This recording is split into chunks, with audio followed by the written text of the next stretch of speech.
Hey friends, welcome, live from Studio 5, just outside of Ocean City, Maryland. It's time for another one of our Slant Alpha adventures. How are you? Welcome, guys. It's our annual trek to Lover's Cove on Catalina Island, and yes, we are going to tempt fate against the perennial Catalina Curse.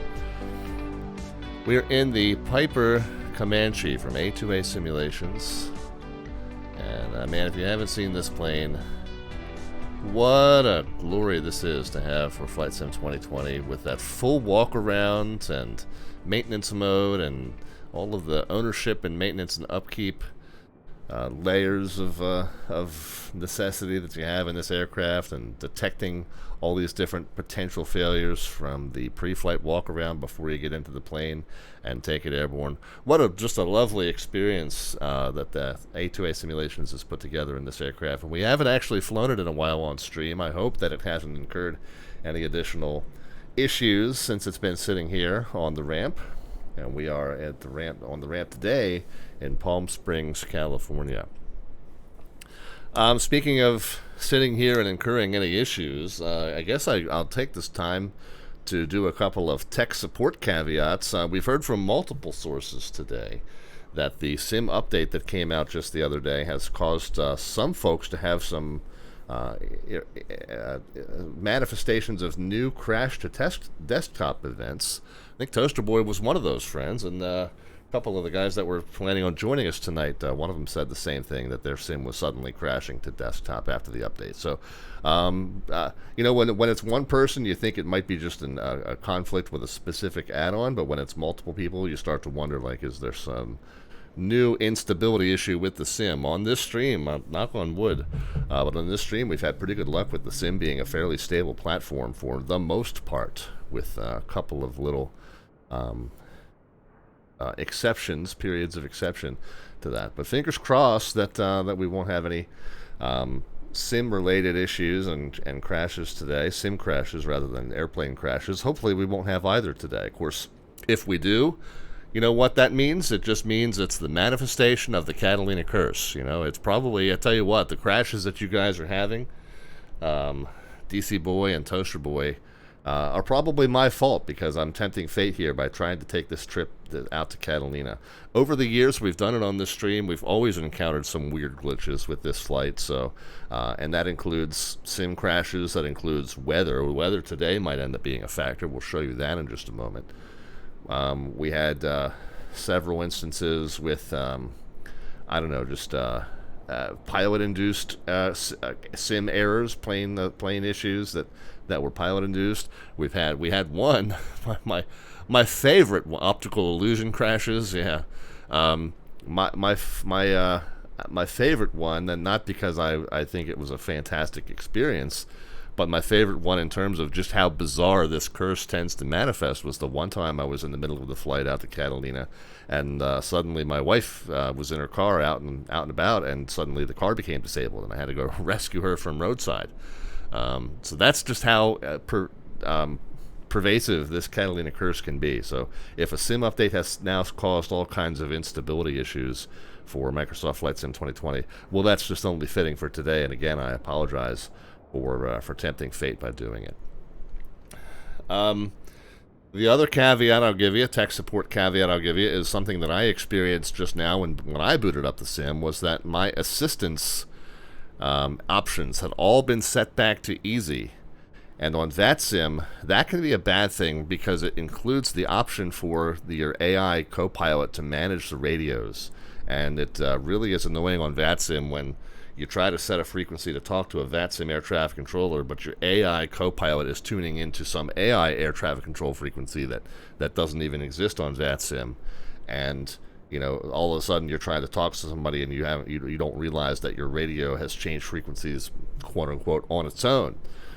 So I would definitely recommend that you want to go back to this menu and go into assistance options and scroll through, and you'll see where I've custom for many of these. So there's just certain one-off options that you definitely want to have turned off. Mostly I have everything on hard, but then even that requires you to kind of go through and set a handful of options to turn them off. so that they're not interfering with your VATSIM experience. So I would definitely recommend that you guys take a few moments to go through that menu if you haven't in a while, just to make sure that everything is where you left it. All right, we are at Palm Springs. Like I mentioned, there's not at the moment any VATSIM air traffic control in this region, and we are heading out to Catalina Island out here. This is our dotted line from Palm Springs to Catalina. And like I said, I think we're supposed to have, if the tech support issues get sorted out, we're supposed to have a couple of friends from ZDC and possibly a few of you guys from the live stream audience joining us as well. So feel free to boot in at Palm Springs if you are joining us this evening. Our plan is to do this VFR, and it looks like we'll be okay to do that for the most part. 10 statute miles and clear. 10 statute miles and clear. 10 statute miles and clear.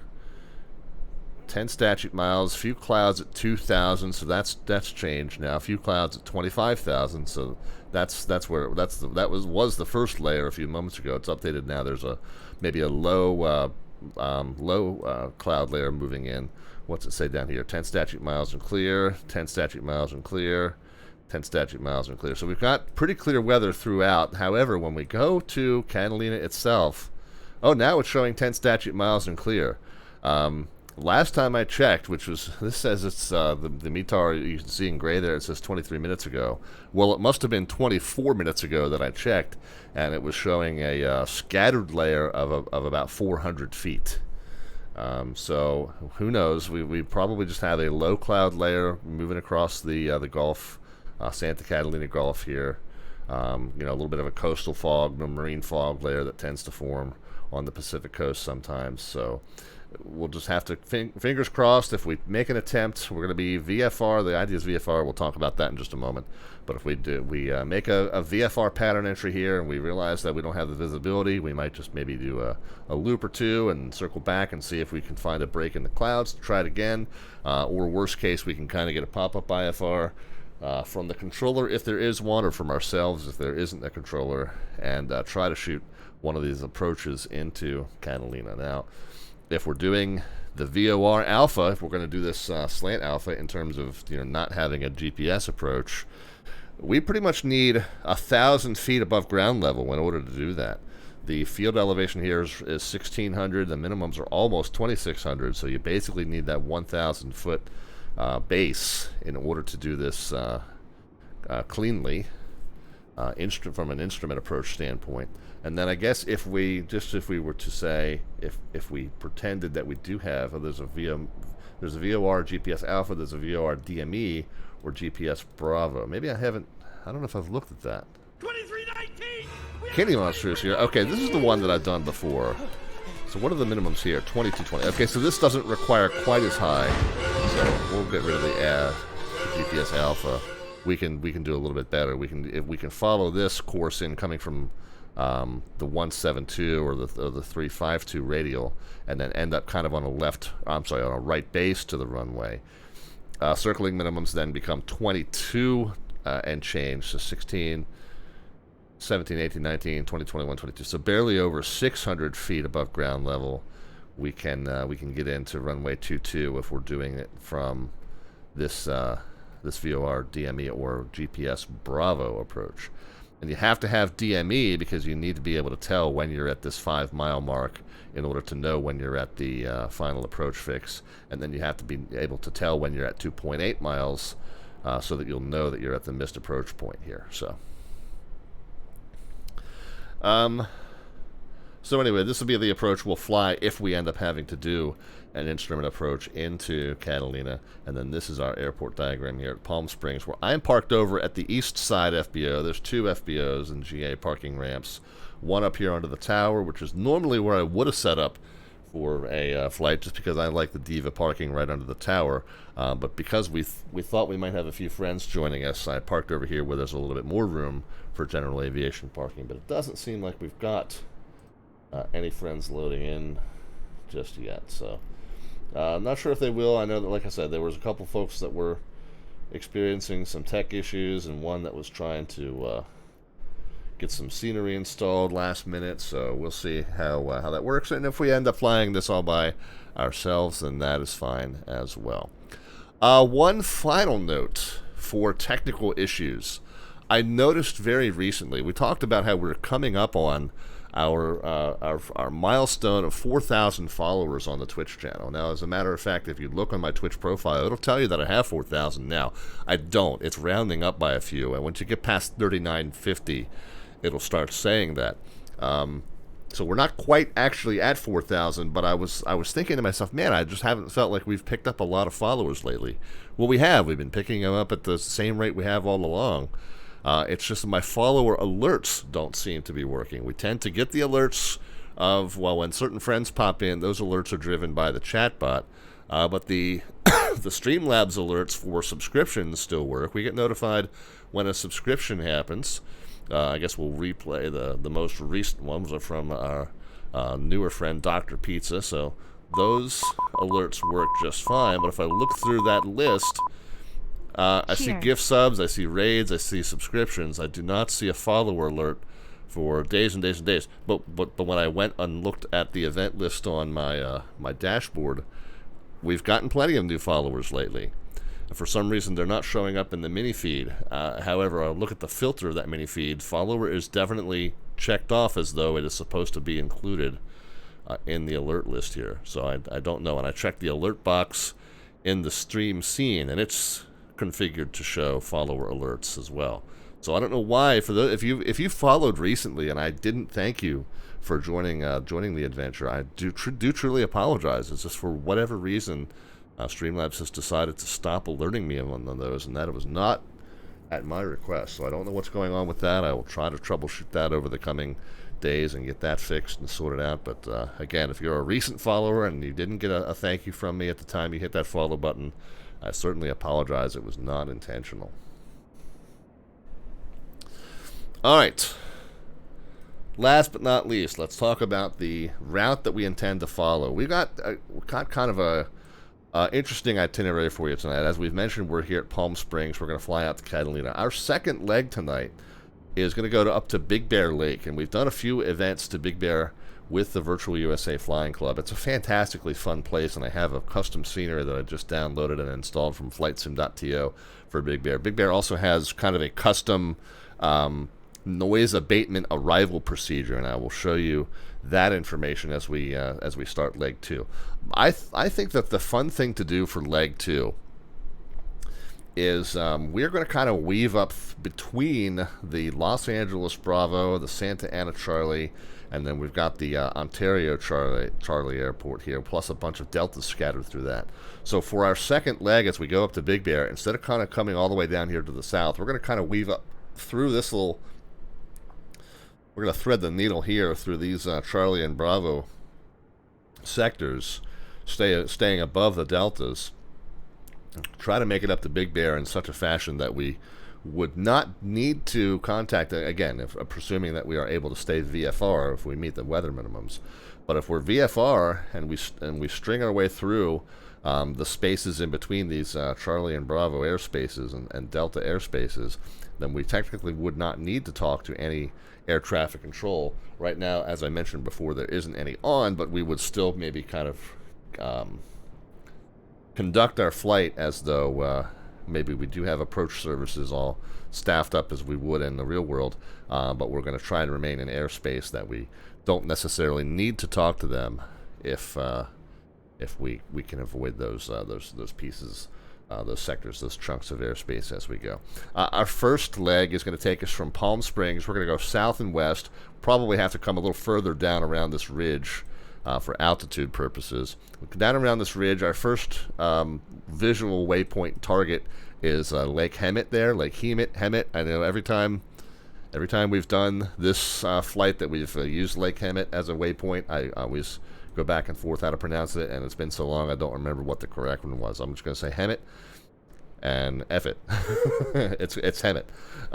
From west from Lake Hemet, we're going to pick up this one here, Diamond Valley Lake, bigger and kind of distinctly shaped with some dams surrounding it on 3 sides, so that should be pretty easy to spot. We're going to continue west. We should see this Railroad Canyon Reservoir, almost L-shaped reservoir here. So that should be fairly distinctive. And then Lake Elsinore is daggone near a rectangle. So again, that should be fairly distinctive and easy to spot. South and west from Lake Elsinore, we'll maybe try and follow this road. That way we'll be north of the San Mateo Canyon wilderness area. There's just basically a minimum altitude you need to maintain over those, so no big deal there, but we can maybe follow the road and kind of stay on the northern periphery of the San Mateo wilderness area. Our goal would be to follow that road out through Laguna Hills, Mission Viejo, San Juan Capistrano, and San Clemente region, and end up at Dana Point. And again, I think the last time we were trying to aim for Dana Point, I wound up way further north, and we came up out here, maybe north of Laguna Beach, and I was like, oh, I'm actually in the Santa Ana class Charlie. So we will try and more accurately find Dana Point. Again, doing this all through visual navigation only. We may tune the Catalina VOR and a VOR radial off of that, just to see that we're approaching the shoreline at the correct radial. Maybe a 070 thereabouts, to make sure we're crossing Dana Point, so we can maybe do that cross check when we get a little closer. We don't want to drift too far south and be in this restricted airspace that is associated with Camp Pendleton. So and we've got a handful of things we want to avoid here, but the trick is going to be on leg 2 as we thread our way north of Santa Ana, south of the Los Angeles Bravo. What day is it, Mike? Over top of the Ontario Charlie, and these handful of deltas throughout the region here, and then out to Big Bear that way. Catalina Curse time, says Jet Pilot Cinnamon. Yeah, it might be, man. We've heard a couple of our friends say they're experiencing sudden sim crashes after the update today. So if that's the case, that's definitely Curse related, and I apologize for tempting fate by even scheduling this flight today. 26.2 pointed out that we're on a rare Tuesday stream. Yeah, well, tomorrow's Wednesday, but tomorrow is actually Valentine's Day. And heck, if I'm going to hang out with you guys, I'm going to hang out with my better half, my lovelier half, on Wednesday, Valentine's Day. No offense, but I'm sure you guys understand. In the meantime, let's go ahead and stop back. We did acknowledge a few of you folks here in the chat, but let's say proper hellos to our friends. Toaster Boy, Fizdo is watching, He Drippy, Kenny Monster, Iowa Scotsman is here, 26.2, Jet Pilot Cinnamon, and have I missed anyone? I think I've got everybody. If I missed you, was not intentional, but I do appreciate y'all hanging out with us, riding with us today, and if possible, flying with us today. So fingers crossed we'll have a few folks join us here. Okay, well, it looks like we got a second one that has joined. Okay, very good. Well, we still got a little bit of time yet. We got to go through and get this aircraft ready to go, and that's not a small procedure in this A2A Simulations Piper Comanche. There's plenty of steps involved in getting the aircraft ready and good to go. We have the levers and switches in their starting positions, so we're all good to go with that. Let's go ahead and hop in. Of course, we would have unlatched and opened the door to board the aircraft. We'll go ahead and pop the windows open here just for purposes of starting the aircraft up and making sure everybody outside can hear us call clear when that happens. So those windows are now open, and we're ready to go with that. Let's go ahead and open up our fuel valves, and that will allow us the opportunity to do a little bit of a fuel quality check on those center tanks when we get to that point. The control lock, I've already kind of undone the bungee cord there. Whoops. Bungee cord is there. That's kind of our high-tech control lock. We'll go ahead and take that off. And then we'll go ahead and start our walk-around. So, whoops, I'm not trying to stow that. I'm trying to get that into walk-around mode, and away we go. At the very first station, we'll go ahead and test our flap position, make sure that it's nice and solid and not too much play in any of those positions. Make sure that it moves freely between those positions without any kind of rubbing or catching. Same thing with the aileron here. We want to make sure that it moves freely without any rubbing or catching through the range of motion that it has. Over on the right-hand side, oh, what are we putting in? Yeah, we don't need any fuel in the tips. I don't think I've got any in the tips here. Yeah, tips are empty and we don't need any, so we'll skip the sump check on the tip tank. We'll know that it's empty. We'll check the light as we come around on our second pass, so we don't need to do the sump check on the tip. Landing light again, we'll check on the second pass. The right-hand tie down, we'll go ahead and take down. This is our center tank fuel level, and we need 27.5 in the centers, so I guess that means 28, because I don't think we could set it. 3, 4, 5, 6, 7, 8. Of course, visually you can peek inside and check the fuel level, so you want to make sure that the fuel level comes up as you fill it and that the amount that's in it matches your expectation as to how much is in it, so that's good to go. We'll go ahead and close that up, and then we'll do the same thing on the left wing when we get over to that point. For right now, though, we've just loaded up the right tank with the amount of fuel we want or need for this trip. We'll get the wheel chocks out of the way. Of course, we're inspecting the condition of the tire and the suspension as well. This is where we'll take a little sampling of fuel. We'll make sure that it's nice and blue in color, so it's not water that has settled into the bottom. It's all fuel there, and there's nothing floating around in any kind of contamination. Make sure it's the correct color for the type of fuel that you got, so we're all good there. No obstructions in the air intake. We have seen where a quote-unquote maintenance person has left a rag erroneously in that intake, so you do want to check and make sure there's nothing obstructing the intake there. And then, of course, the condition of the prop, no major chips or dings or dents or missing chunks or what have you. We'll do a quick check of the oil. We should have approximately 9 quarts, a little more than 9, and make sure it's a nice light color. And you can see we've got a few miles on this oil. It's starting to get a little bit darker, but it's still fairly transparent there, and it's just above the 9 mark. So I think we're good to go with that. We'll go ahead and close that up and close that up. Get over to this is the left center fuel tank refill. So we'll pop that open, and again, we're going to take that up to 20. And we notice this is down to 27. It's like 27.999. It's 28 minus whatever tiny little amount I took out for the fuel check. But we'll just take this to 28.0, and we'll just assume that they are pretty close to being equal. And we'll go ahead and close that up.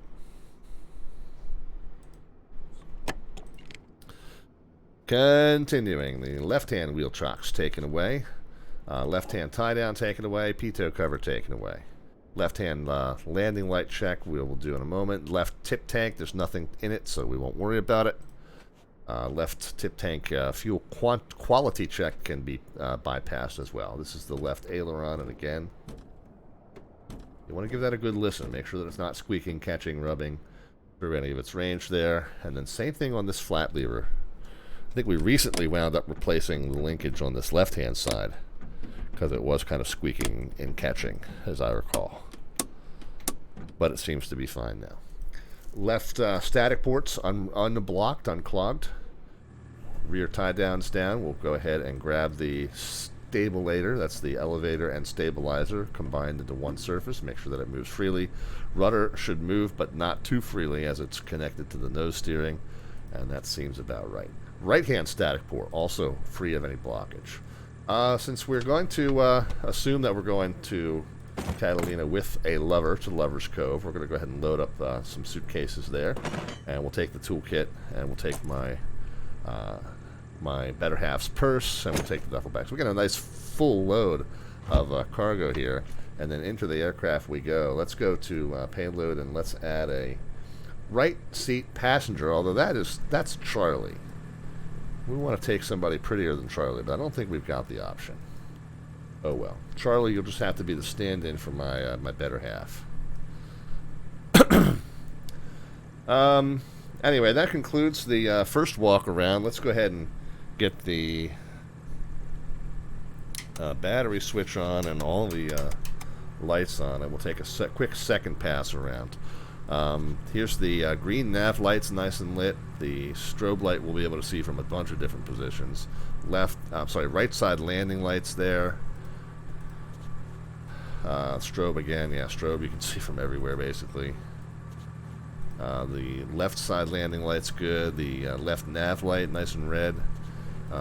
Basically the last one we need to check is the rotating beacon up on top of the plane there, and that is good to go, so we are done. We can stow that. Let's see. Strobe can come off. Landing lights can come off. We'll leave the beacon and nav light on. Door can be closed and latched at this point. Charlie, you want to grab that for me? Thank you, brother.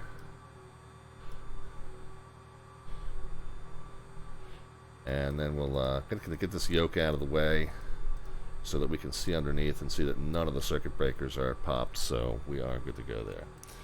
Let's get the mix and prop full forward again. Mix on the left lever, prop on the right lever, throttle in the middle. So it's different in this plane versus even the DC-3 versus in every other plane. Throttle will set to about 10% there. We'll get the fuel pump on. That's that one? No, that's pitot heat. Fuel pump on over here. We're going to wait about 10 seconds for the fuel pressure to come up to 5. And when it does, we'll unlock the engine primer. Okay, it's reading 5 now, so we'll go ahead and pull this about 4 times. Nice warm day in SoCal, so 4 times ought to be plenty. And then we'll go ahead and relock that.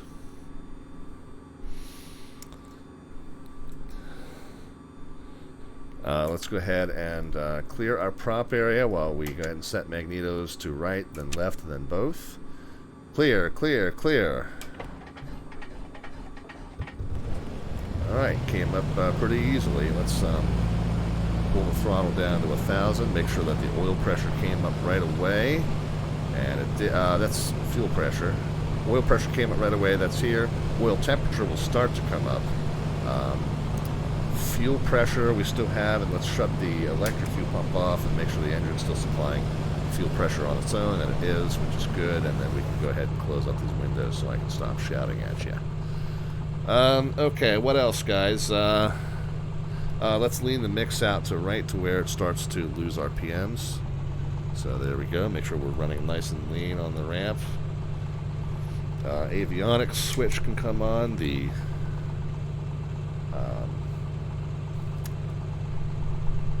COM 1 nav 1, COM 2 nav 2. We'll set altitude mode at 1200, just assuming we're going to be staying VFR. Looks like we got 22.8 tuned on COM 2, so I'll just switch to that. We don't need to monitor both. The ADF radio's on over here, and I don't ever fiddle with this monitor, so I just keep hitting the white button until it stops flashing at me. But the only thing I ever do is if one of the cylinders gets hot, you know, this will alert me. But other than that, I don't pay any attention to it. So I just keep hitting the white button until it stops flashing angrily. ComNav radios, transponder, ADF radio, amps and gyrosuction. Gyrosuction's here. Amps are here, so everything's good with that. And we are good to go. Our flight plan has been sent. We still do not have any air traffic control in this area, so let's just do a METAR check at Palm Springs to see which way we may choose to depart. Variable at 5, so either way is fine. 2992 is the altimeter. Go ahead and make that so up here. So 2992 field elevation on the chart is 476, and we're reading 400 even, so it's a little bit off there.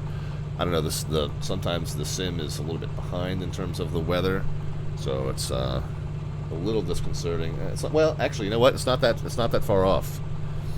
The average elevation 476, or the touchdown zone at 13 is 476. But if you look down here at the bottom end of the map, elevation here is 407. So there's a good amount of elevation variation one side of this airport to the other. And since we're down here on the south side, where it's a little lower, 398 even down at the to arrival into 31 left. So really that altimeter looks like it's dead on, probably. Okay, I stand corrected. Always good to check that.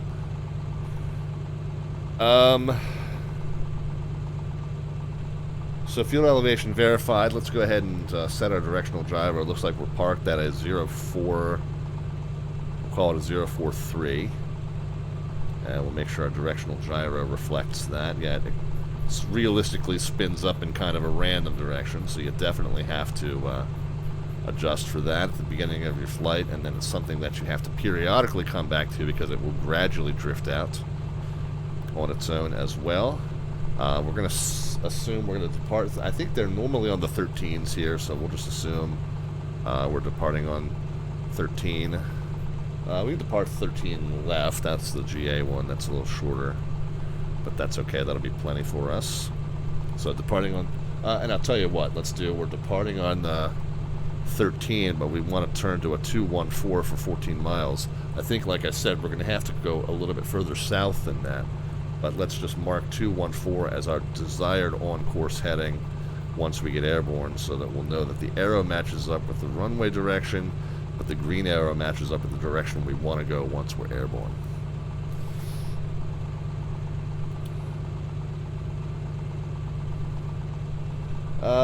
Let's see, guys. What else are we doing here? So we don't have any clearance to obtain. We wouldn't call them for clearance just now yet anyway, since we're just VFR. Squawk is already set to 1200, and mode Charlie's already active. No ADF or nav tuners to set because we're going to just do this visually. The OBS and heading bug were already set.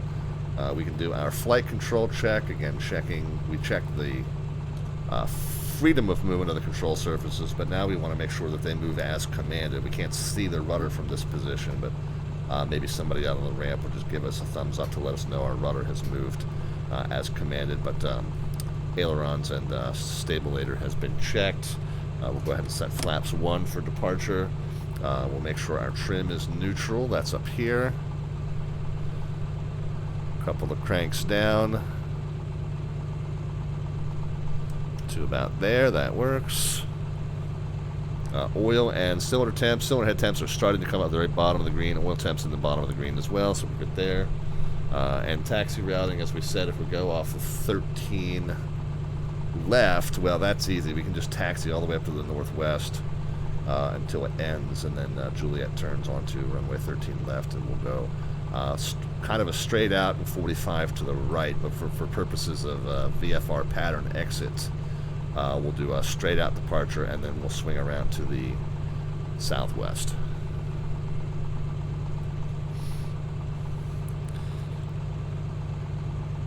Alright, parking brakes off. Let's do our brake check. Brakes are checked.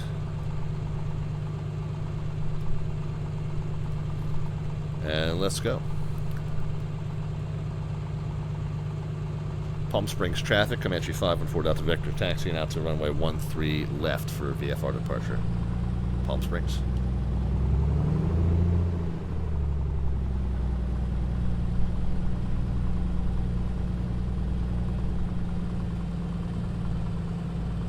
Basically, so and remember the arrow, the yellow arrow, I have pointed to runway heading, and so we're taxiing toward the tail end of that arrow. The pointing end is down here, the tail end is up here, so since we're departing toward the pointing end, we're taxiing toward the non-pointy end. Using, of course, technical aviation terms there.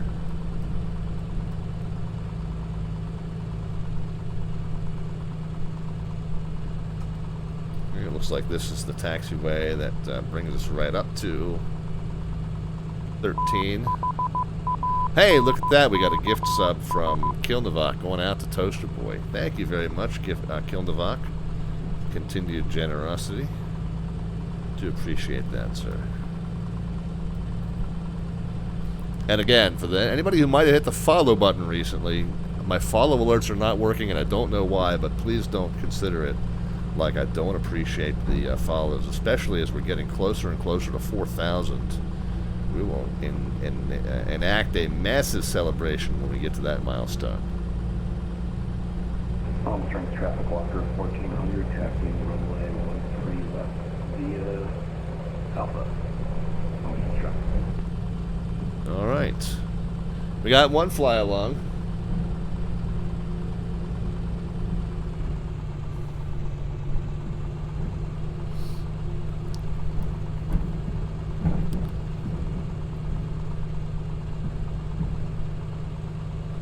definitely want to do our run-up when we get out here. You know, we always...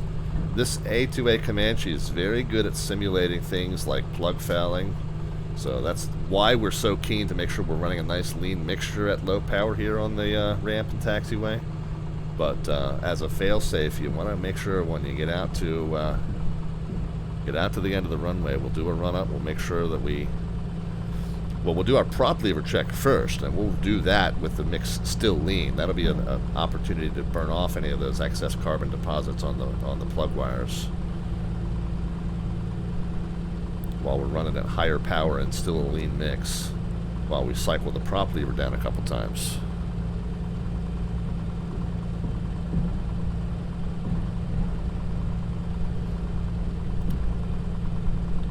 So yeah, if you run that mixture fully rich, lower power, sometimes you get that excess carbon deposit left over after the combustion, and it kind of builds up on your spark plug wires. Nice way to burn that off is to make sure you're nice and lean, run it at a higher power for a moment or two. Well, as part of our run-up, we're going to do that, and we're going to test our prop lever. So might as well just kill two birds with one stone, and we'll just use that opportunity to burn off a little of those carbon deposits while we're cycling that prop lever. And then we'll check our mags and see whether that endeavor was successful, and then we go ahead and go.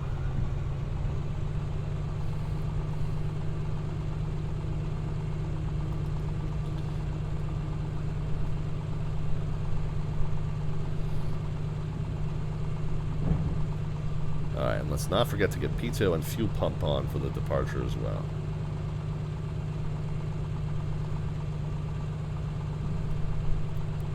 Alright, short of the runway, let's go ahead and run her up to 2,000 RPMs. And again, we'll leave it leaned for the moment.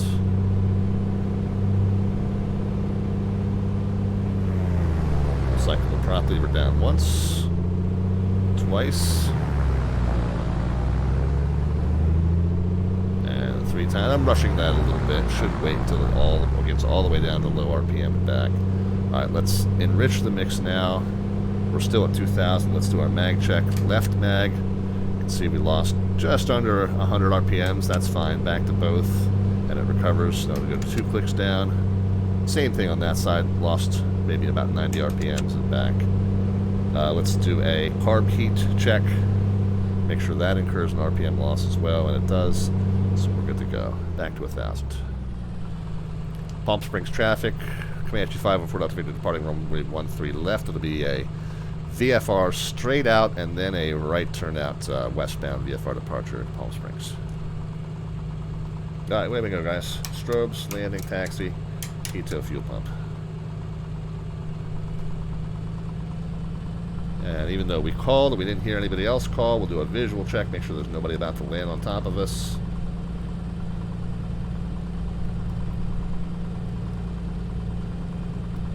How the temps and pressures looking? They're looking golden. Let's go.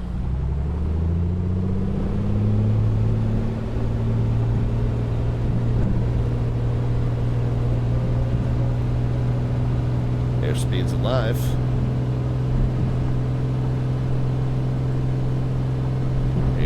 Miles an hour. Let's fly her away. Gear can come up. Pitch to 100. 100, right?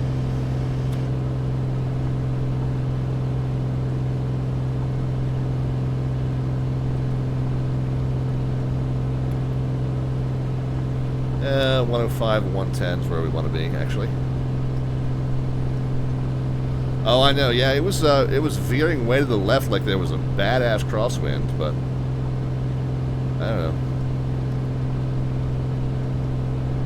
I mean, I know you always have to put some right rudder in, but it seemed like it was sliding to the left badly. But anyway, we're airborne. We stayed on pavement. We're good.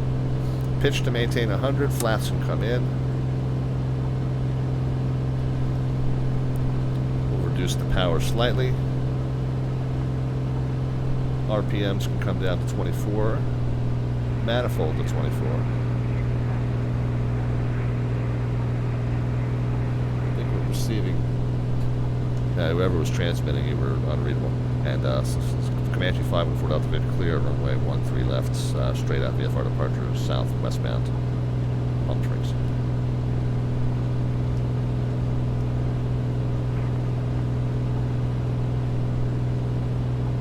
So we're just kind of hand steering to stay left of the ridges here, and then I don't know if we're going to try and find a cut through or if we'll just go around the southernmost ridge, but just loosely trying to steer toward the end, that bottom end of that ridge there, while we're climbing at 100 miles an hour.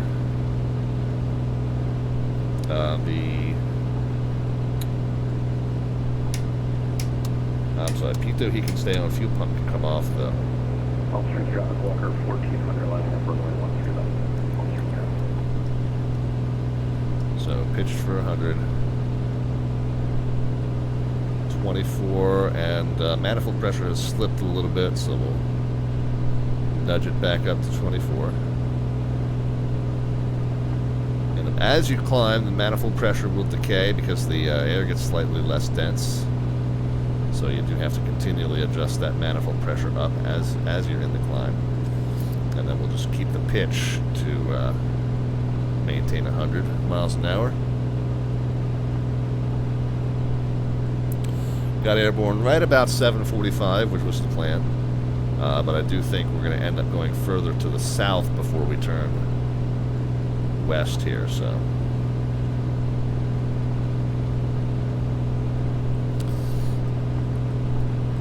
Yeah, we kind of want to turn west as soon as we can and then find that Lake Hemet.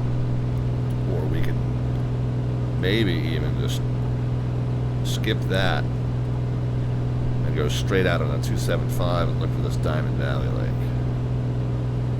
Palm Springs traffic walker 1400 clear, runway 13 left, southwest departure, last call, Palm Springs traffic. Alright, so 24 on the manifold, 24 on the RPMs. I think we're coming up on 4,000, so I think we can probably start to lean the mix that a little bit.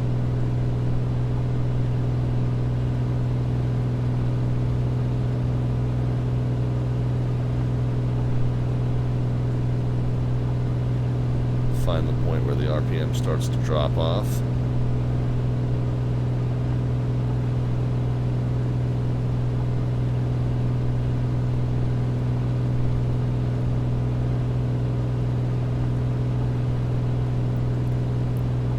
Temps and pressure's looking happy. Trim down just a little. I kind of just want to see how we're progressing toward that mountain ridge there. And maybe we'll cut over on the slightly low section here. If I feel like we can make that without putting ourselves in jeopardy, maybe we'll progress a little bit further south, and then we'll cut to the west and go over that little lower section.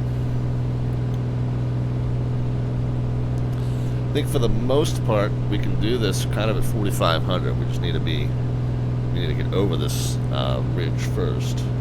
We can see that the elevations, are marked in the 5,500, 7,200, 8,700, 6,700. So we'll jump over as we can, and then we'll look for, if we can't see Lake Hemet, then we'll look for Diamond Valley Lake up ahead.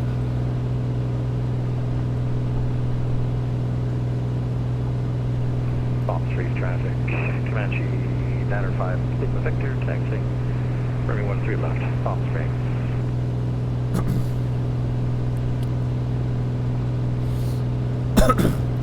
So the monitor is telling us we're slightly high on the cylinder head temp. Oil temp looking good, cylinder head temp gauge, but no, this is the cylinder head temp gauge. This one's saying we're in the green, but it does say our number 5 is slightly hot. So what that means to me is, we'll get the manifold pressure up to 24, and the manifold pressure up to 24, and the RPMs to 24. But what it might mean to me is maybe I've leaned it out a little too aggressively. We'll leave a little bit more mixture in the climb. That should bring the temps down a little bit.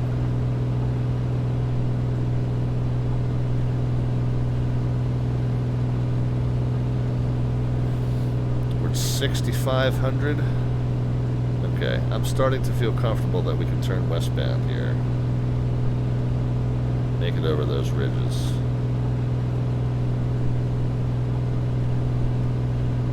Matter of fact, let's level it at 65.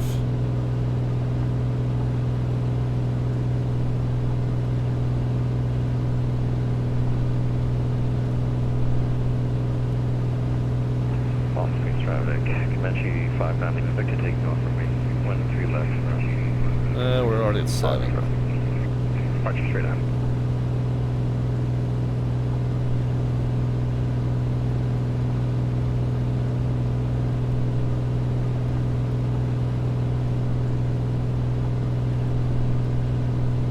We'll take it to 85, and once we get over this ridge, maybe we'll drop it back to 45. I think once we're west of the ridge, you know, we get over here, Diamond Lake, you can see the field elevation is 1,500 down here, 1,300 down here, 1,400 up here.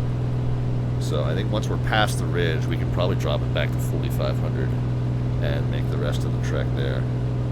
This isn't like a jet where, you know, the higher you go, the more fuel efficient it is, necessarily.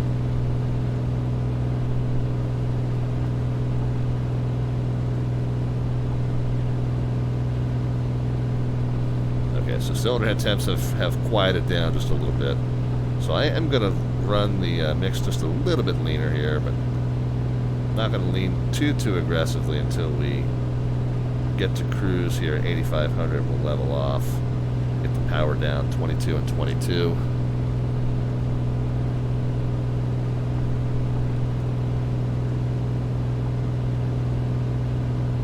Yeah, in props it's it's kind of the opposite mentality as in the jets. The jets, you want to go high altitude as much as you can because there's so much greater fuel efficiency to be achieved. In the props, it's not like that at all.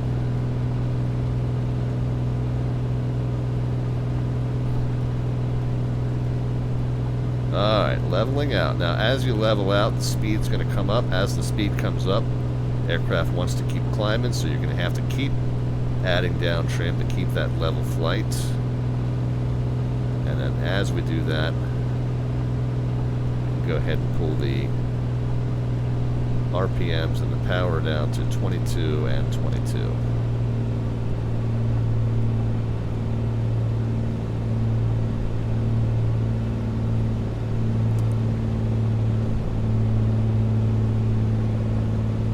So 22 on the prop, 22 on the RPM, sorry, yeah, 22 on the manifold, just there.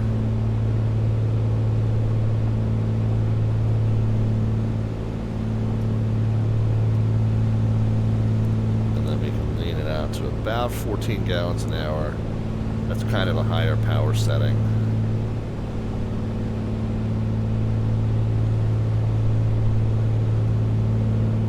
Still picking up a ton of extra altitude, so let's just get back down to 8,500 here.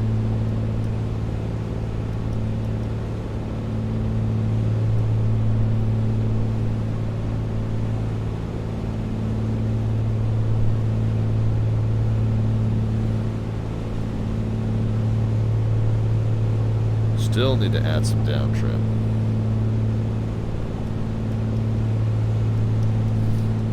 And then we should try to maybe figure out, based on the map, we're coming through a nice little valley here with a road that kind of cuts down to the southwest maybe, or south. So let's see if we can figure out what road that, we get nice and bounced around to with the wind gusts coming off the mountains too. So a little bouncy today. You okay over there, Charlie?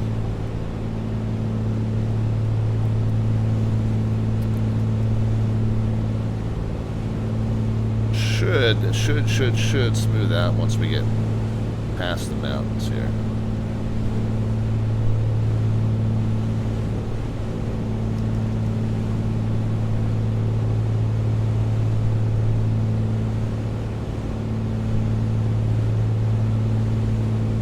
And then, like I said, we can kind of drop back down to 4,500 if we think that'll be an advantage wind-wise. Let's see if we can figure out where we are. Where did we come over? Is there a microwave tower? Oh, this is probably the road that we're looking at right here. Or did we come like way down here? I don't think we came this far down. I think we would see Salton Sea off to our left if we came that far south.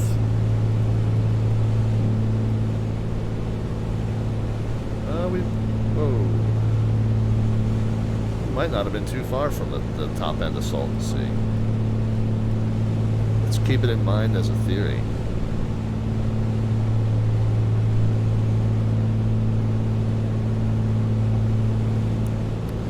We could always do a cross-check based on a VOR in the area if we really got lost.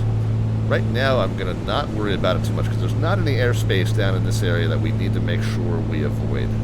So we can wander a little bit. We can be a little bit further south than we think we are without causing any issues airspace-wise.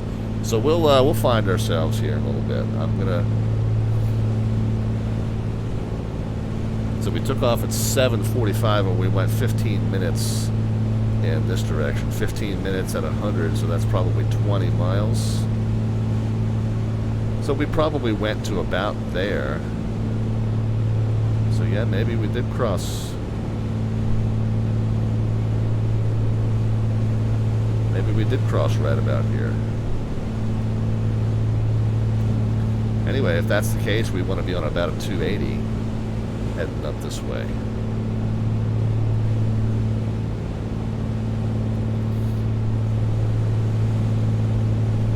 So I guess once we get clear of this ridge, let's kind of maintain 280-ish. Let's, matter of fact, let's just put our heading bug on 280, and that'll be the target that we steer to.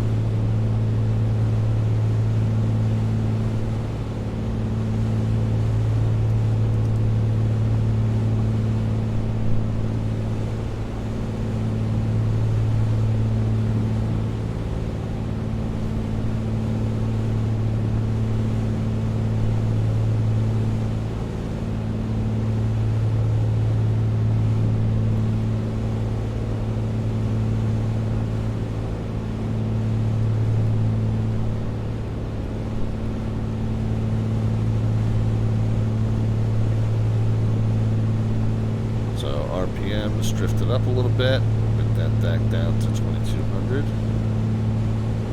Manifold pressure's looking good. Mix slipped a little bit. We'll get it to 14 gallons an hour.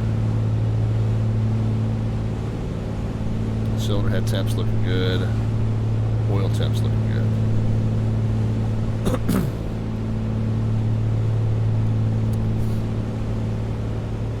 We've got a pretty substantial lake dead off our nose, off our 12 o'clock. Do you think that would be Lake Hemet? If it's 280 that we're tracking, it's probably this one here. It's probably Diamond Valley. This is small and oval shaped, and this is larger, almost rectangular, but with a bunch of little ends to it. And then we'll have all these dam structures around it. So we'll kind of see maybe when we get closer to it which one we think it is. A couple of smaller lakes down here, but I don't know. They might be too small to be on the VFR chart. By the way, the other thing we can do, we're on the World VFR, but I think we're right here on the boundary of the terminal area chart, the TAC chart. So if we switch to that, yeah, see, we might... Yeah, we're going to have a little bit better view of what these shapes look like, although we're still kind of coming in from the east. So we'll keep that in mind in a moment, but for right now, we'll stick with this. So let's just continue to see if we can determine whether this is Lake Hemet or Diamond Valley that we're headed toward.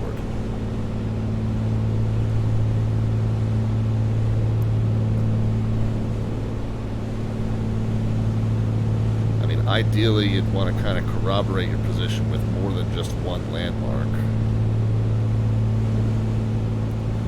It does look like we've got some higher terrain, and then it flattens out, and then the lake is ahead of us, so that would lend it to the theory that this is Diamond Valley.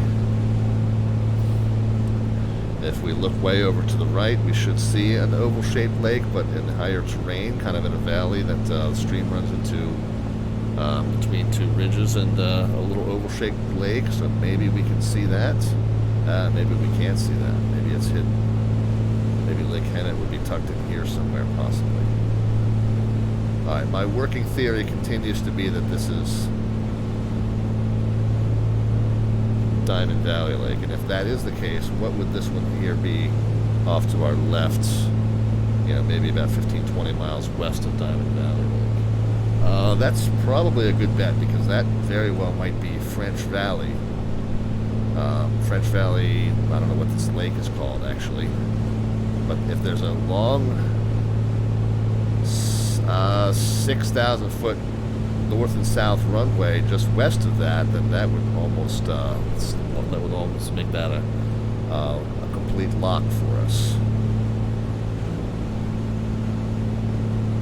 I don't, maybe right there, but I don't see it definitively. And is there a big ridge like immediately to the west of that, possibly? I don't know. Not really.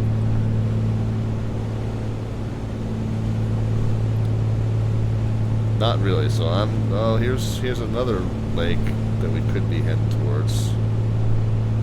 Alright, so I'm not 100% convinced that this is where this is Diamond Valley. Oh, we got a lake up here also.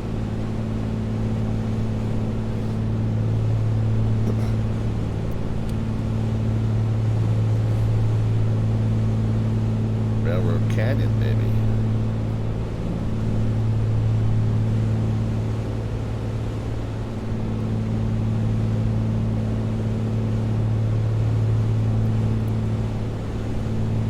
This is definitely the larger one.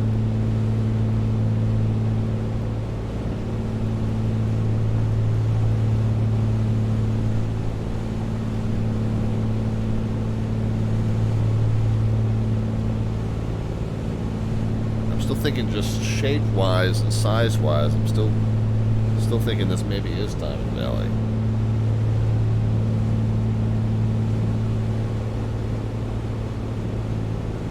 And do we have a large squarish town just north of it? Which would be this town here, Hemet? Yeah, possibly. Do we see this Hemet Bryan Airport? Maybe these two little runways right here? Yeah, possibly. Right in here.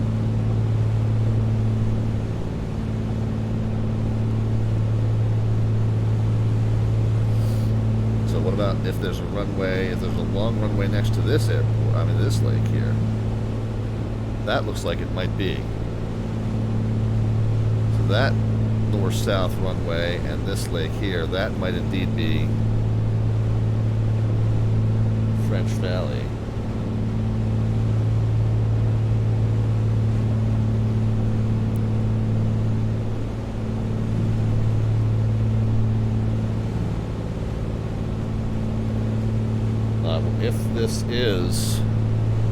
If this is Diamond Valley Lake, we want to turn left and we want to go on a 259 for 12 miles, and then that'll be to the Railroad Canyon, and Lake Elsinore should be 4 miles ahead of that. So if we bang a 260 off of this lake, we should definitely see our next waypoint up there. If it's the correct one.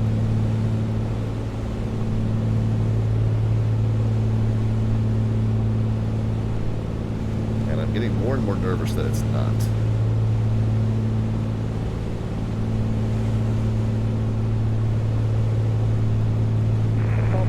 Traffic 41, 6 miles northwest. Descending out of the good news is, even if I am like way further north here than I think I am, I'm at 8,500 feet, so we're well above this Charlie airspace. We're not in violation of anybody's airspace, even if we're farther north than we think we are. But it's a question I feel like I need to be able to answer real soon.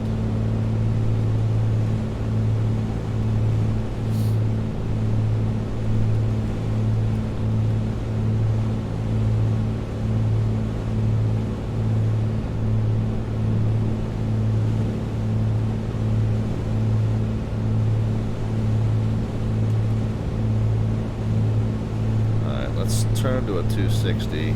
Okay, well there is another fairly substantial lake direct off of my nose if I'm at a 260. So maybe this is indeed, after all, if we're over top Diamond Valley now, and this is Railroad Canyon and Lake Elsinore off of our nose.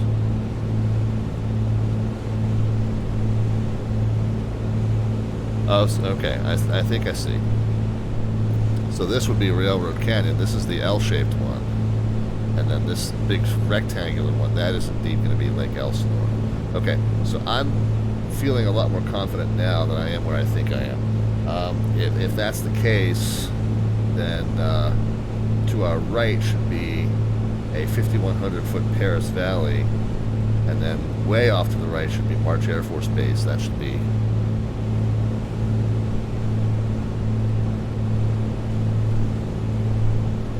pretty distinguishable here, although it's in fog. Yeah, it's funny when you say, oh, that should be easy to spot, and then you look at it like, yeah, well, it looks like a bunch of straight roads, and yeah, one of them might be a runway. Do we have another lake off to the right by another 15 miles, maybe? If I'm looking at Elsinore, yeah, there's another fairly substantial lake called Matthews, so maybe that's Lake Matthews that I'm looking at over here to the right. So yeah, I'm still fairly confident, and if this is Elsinore, there's a nice ridge just on the southwest side of that. Does that line up with what is shown here? Yeah. Yeah, so Elsinore, and then a nice another little ridge to hop over. So I think we're good. If we come off of Elsinore on a 226, 22 miles, we should cross over Dana Point. All right, I'm confident that we're okay. Toaster Boy, yeah, as long as is it flight sim related, you're fine there. Not really related to the flight we're doing, but a nice image. And flight sim related, we'll take it. Beautiful sunset.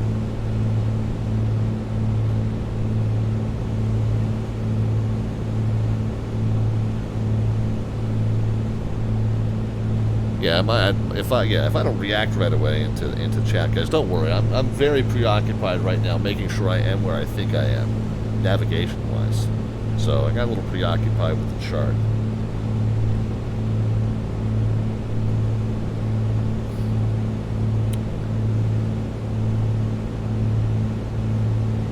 But we're good. Everything's good. By the way, complication. We do now have SoCal Approach online. And don't get fooled by this tiny little circle. SoCal Approach, they have a whole chunk of airspace through this coastal region. So, and if they're, by the way, if they're SCT, if they're SoCal combined, they probably have more or less this whole chunk, which might even go as far north as this Charlie, but almost definitely includes this whole conglomeration of Charlies plus the Los Angeles Bravo. So anywhere in here, we're more than likely within their TRACON airspace, but again, outside of any Bravo, Delta, and Charlie, we would not be required to talk to them as a VFR flight.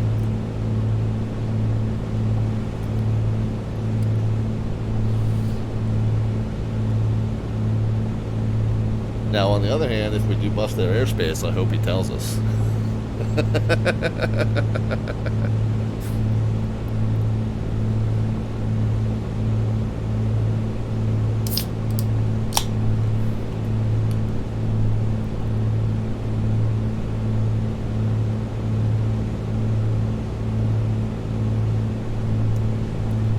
I feel like our progress toward Lake Elsinore is rather slow. I wonder if we are in some sort of hellacious headwind here. I'm going to suggest maybe that we probably are.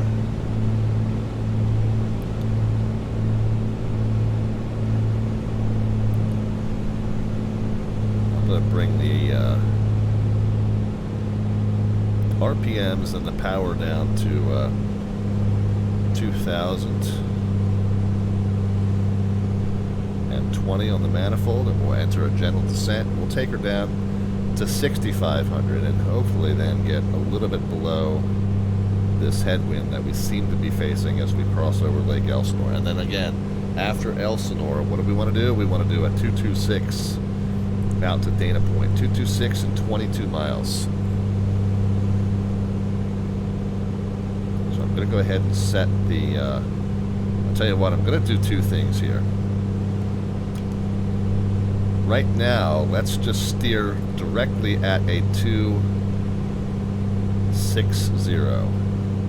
Because I haven't calibrated that.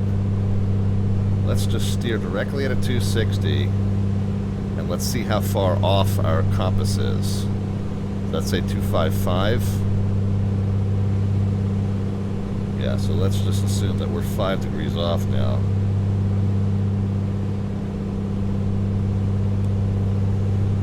Now we're pointed directly at a 255. Does that match what's on the compass? Okay, we're good there.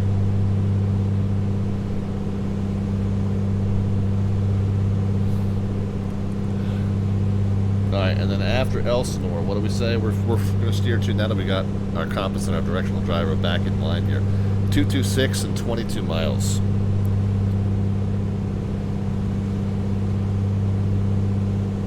So there's our 226.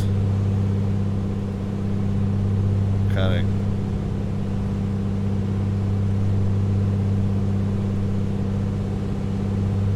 So yeah, this is the road I think we're pretty much approximating here. So if I go forward a little bit and then I follow that road out in that direction, I think we're fine.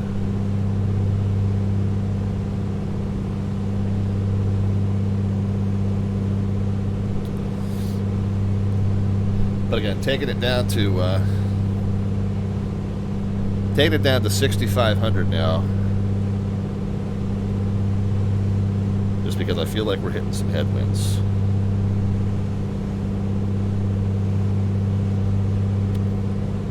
And the manifold pressure, now that we're descending, the manifold pressure is going to do the opposite of what it did on the climb.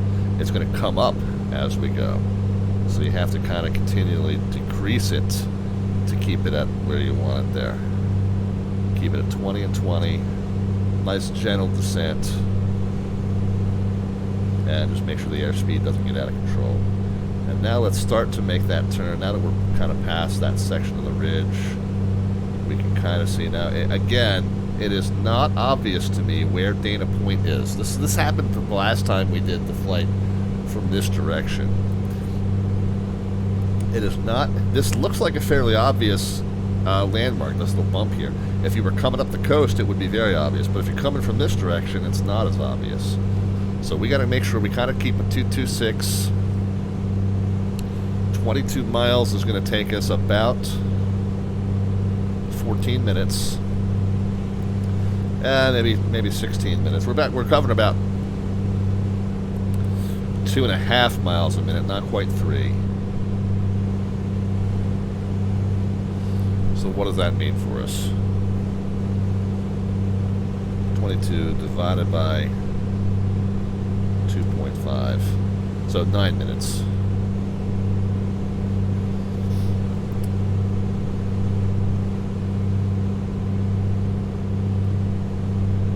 Yeah, and so I'm trying to approximate the green arrow here, but if I'm kind of following this road and it zigzags out to the right, so it looks like Dana Point might be right down in here somewhere. And again, I think one time we did this, we came out too far to the north, and I realized that I was up in the John Wayne, Santa Ana, Charlie, rather than down here off of Dana Point where I should be. So let's make sure we kind of stay on this 226 heading and hit this little point as best as we can. There's a double highway here that can help us judge our distance. Let's make sure we don't go too far south and end up in this restricted airspace around Pendleton.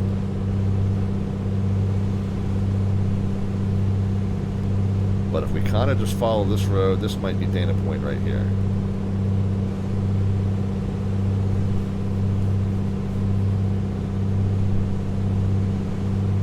There's a little bump there, and there's a marina. Is there? Yeah, I mean, yeah, I think let's go to the tack chart.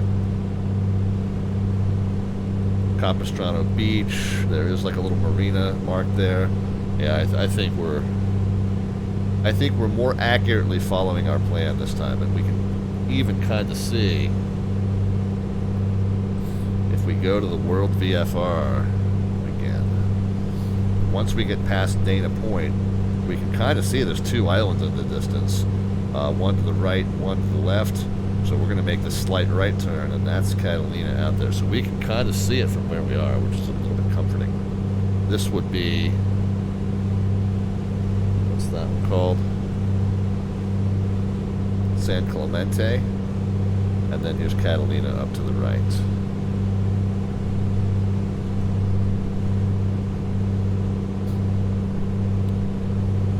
So let's aim for this marina. We're going to assume, oh, there's 6,500 by the way.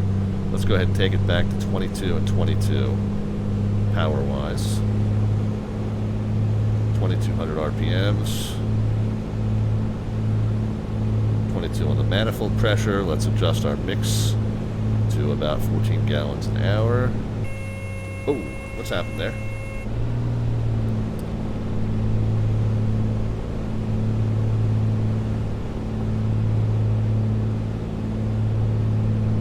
Did I do something wrong, or was that a glitch in my control? This this leftmost lever does tend to read a little glitchy sometimes, so I don't know if that was a... I mean, everything looks good here. Cylinder head temps, oil temps, everything's fine. I bet you, and the mix started to suddenly drop out until I moved that lever again. So I bet you that was just a glitched read of my lever, thinking that I had pulled that mix all the way out to cut off. I think that's what happened there. We seem to be okay now that I've got it at 22 and 22 and 14 gallons an hour.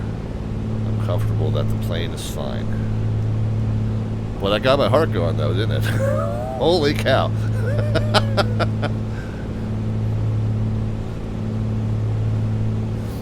Okay, so they got this road that comes right in and it doubles up for a second, and then there's a marina. This is almost definitely Dana Point, so this time we seem to have hit that accurately. Yeah, the road doubles up there, and there's the marina. Yeah, we're good.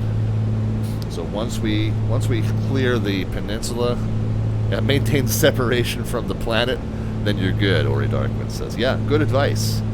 Very much like how Douglas Adams advises, if you ever want to learn how to fly as a person, you just throw yourself at the ground and miss.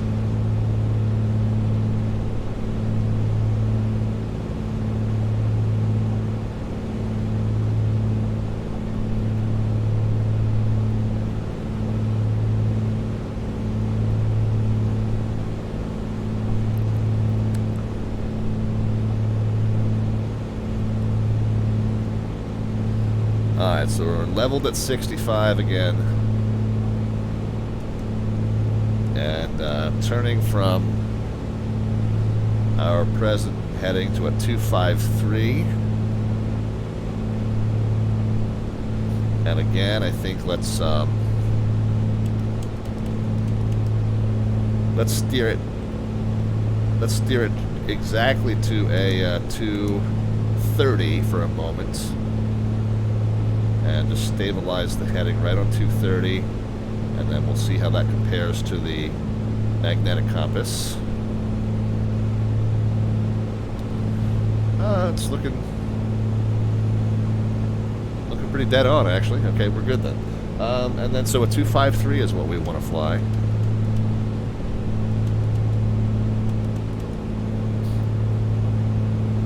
And then while we're here, let's go ahead and start preparing for our arrival into Catalina. There's no airport diagram, but we do have these approach diagrams that we're not going to use as approaches, but we are just going to set at a runway 22 and a runway 4.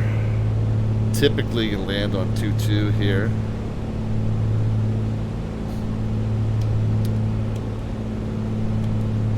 We'll pull a METAR just to see if the winds are like hellaciously from the east, which would be unusual. And by the way, this is a pretty massive island. Lovers Cove and the city of Avalon are down here kind of on the south side. The airport's kind of up here in the middle. You'll see that there's this narrow point here with these two little inlets, but the airport's kind of like dead center in the middle. So we'll aim for like right in there.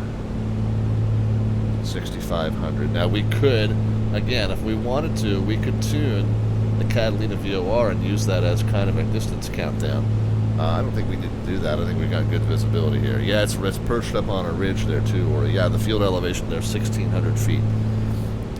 So we do need to do some descending, but we've got a little ways to go yet. We are 35 miles away from it at this point if we've just left the coast.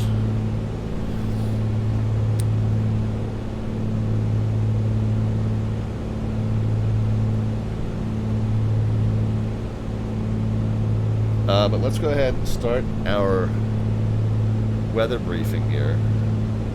ETAR KAVX 250 at 11, so again 22 seems to be the way to go. Altimeter 3000, I'll go ahead and adjust that in a moment.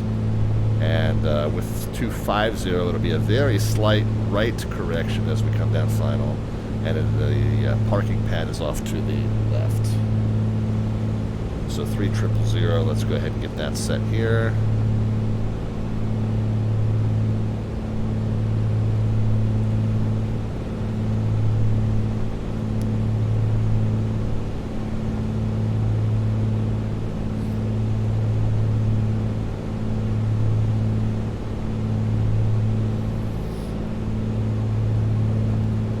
The other thing to take note is that they prefer a right-hand pattern to runway 22.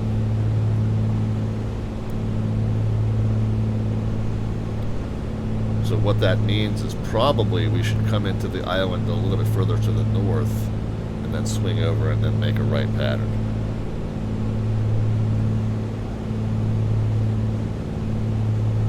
So we'll aim for the northern tip of the island, northwestern tip of the island really.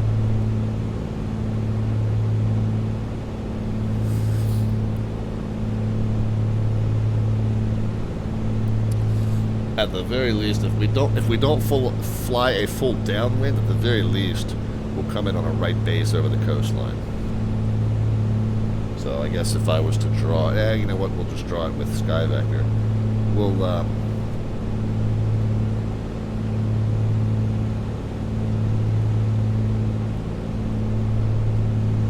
do something like this. We'll come in towards the coast and then a right base in the final.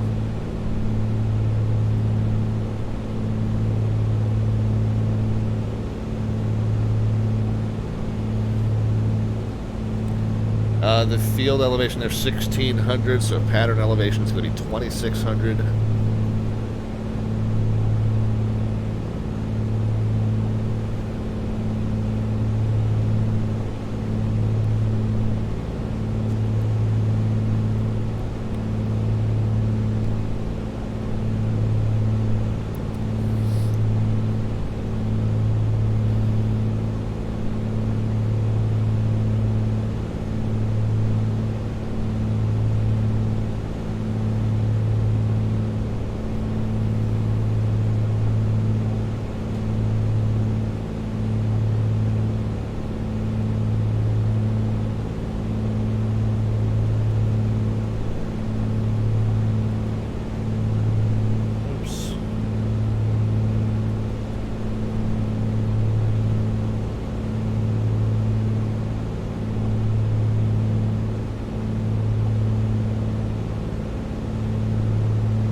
Furry co-pilot Ella is very, very cozy right now.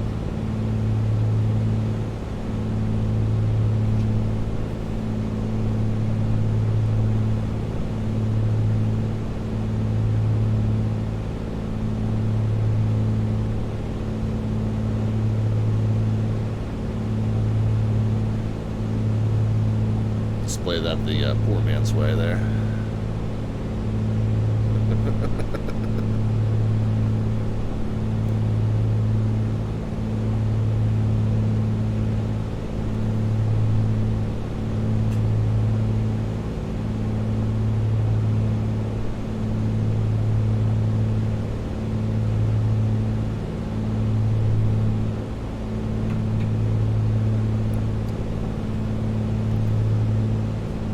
Oh, Ori Darkwind's gonna bail. Yeah, no problem, man, no problem. Sorry to keep you up.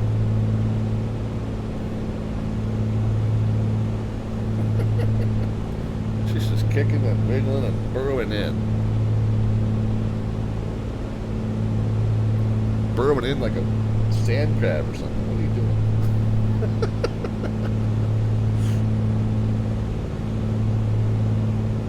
Yeah, she's the one that we've been kind of concerned about her health of late. I mean, we've known for a long time that she's up in age and she's got some health issues.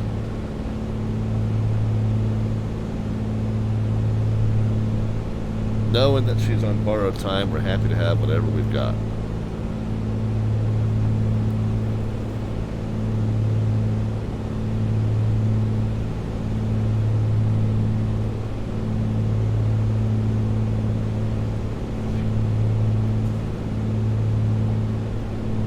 Let's leave her alone.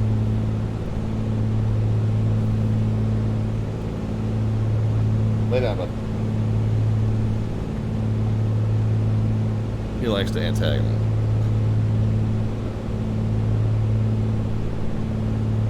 Come over here, bud. Come lay down. Lay down, mouse. Good boy, buddy.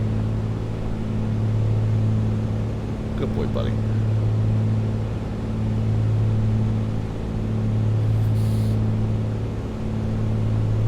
At this point, anything he does that isn't antagonizing her is good boy.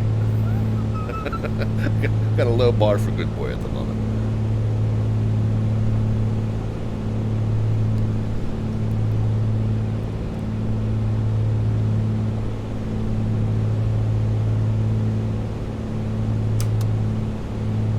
I'm going to start our descent and turn the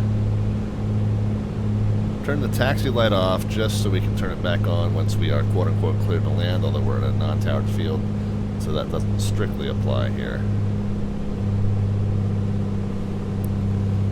Got the manifold pressure down to 20, RPMs down to 20. Let the plane just kind of fall into a nice gentle descent. Probably still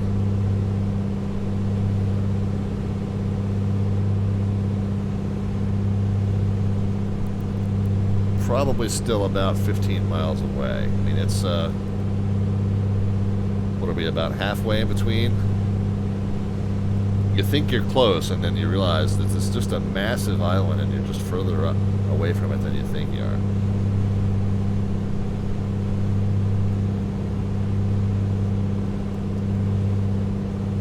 And again, I do think we're in a bit of a headwind. If we wanted to track that, now this our DME reader might not show knots; it might only show the distance. Some of your DME radio boxes can show you your closing speed to a VOR. So if you're tracking directly toward or directly away from a VOR, and you take your indicated airspeed, you do the math to calibrate for true airspeed based on, the higher up you go, the lower your indicated reads compared to your true. But you do that adjustment, and then you compare that to the speed at which you are closing toward or tracking away from a VOR, and that only works in slant alpha mode, and only works if you're tracking directly toward or directly away from it. Otherwise, you're not getting a full readout of your speed. But that can be a way to determine what the wind conditions are. Of course, your GPS box can tell you how fast you're tracking through the over the ground, regardless of the direction that you're going.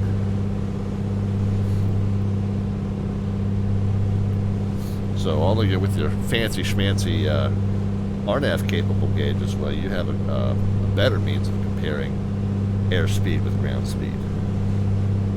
Us fuddy-duddies, us old school guys, and these planes that don't have the GPS, we have to kind of rely on the more analog style tools that we have. Anyway, so we're coming down. What do I want to do? 2600 is the pattern entry. I'm going to actually stay a little higher. I'm going to shoot for 3600 until we're certain where we're aiming. I think it's just north of this little knob here.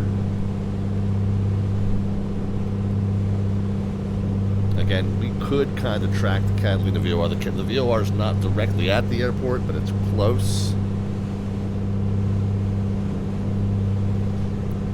And again, I think this is the little knob that we're looking at, and north of that little knob is the airport.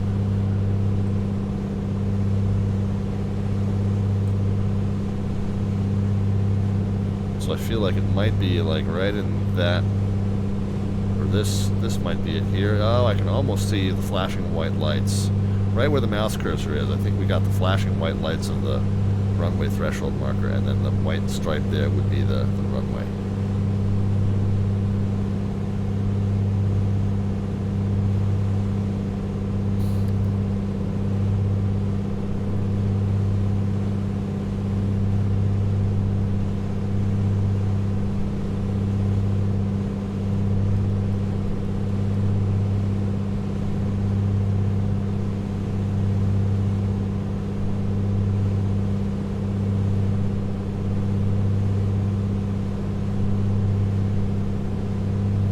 So we're at 46.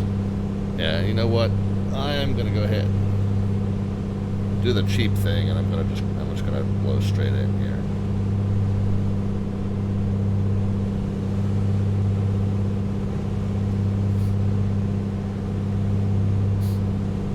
Real world, straight into a non-controlled tower in kind of bad form because you end up screwing up the pattern for anybody that's in the pattern already. In our case, though, I think the aircraft ahead of me is going straight in, and probably the guys behind me will do the same thing.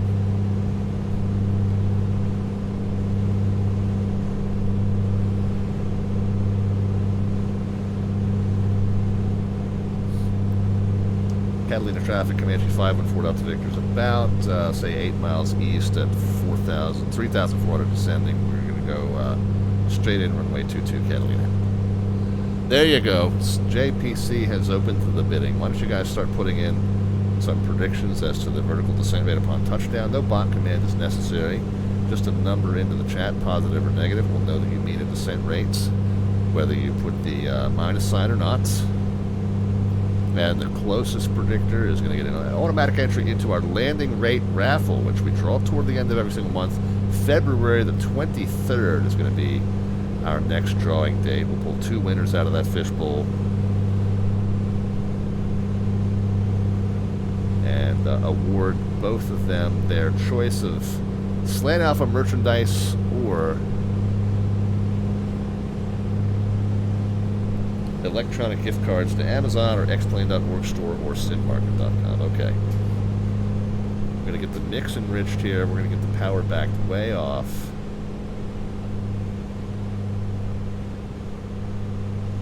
And we're going to start slowing this aircraft down.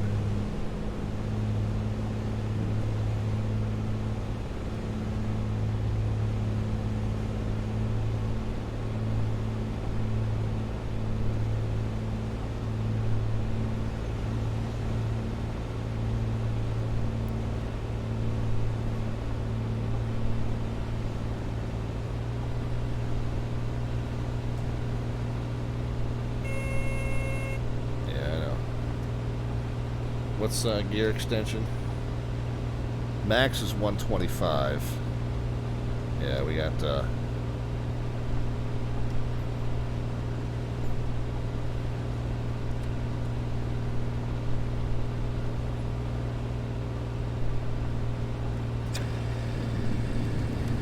gear and flaps 1.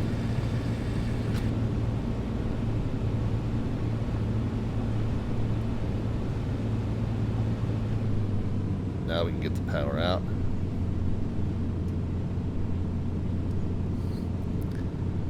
Catalina traffic, Comanche 514 out to Victor's at about a 3-mile final straight in runway 22 Catalina. Full stop.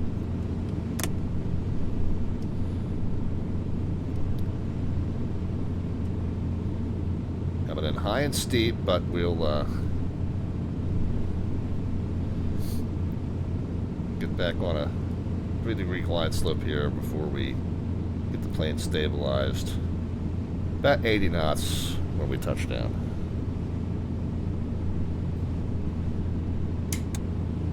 Go ahead and get that fuel pump on and taxi lights on. Alright, we're coming back into profile here.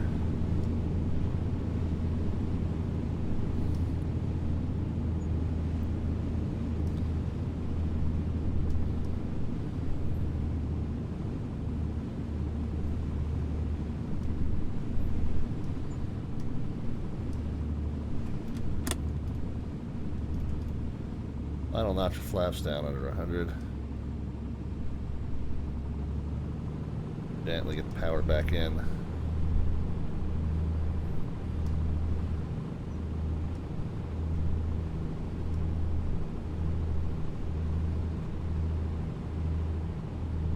Okay, now we're showing a red. Let's get the nose over. Let's get the wing down. Control for that right to left correction.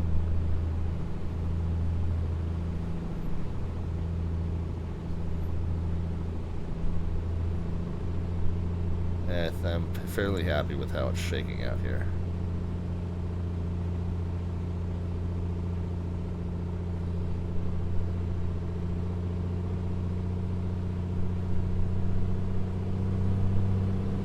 A little slow on final. So we got some power back in to fix that, but I think we're okay now.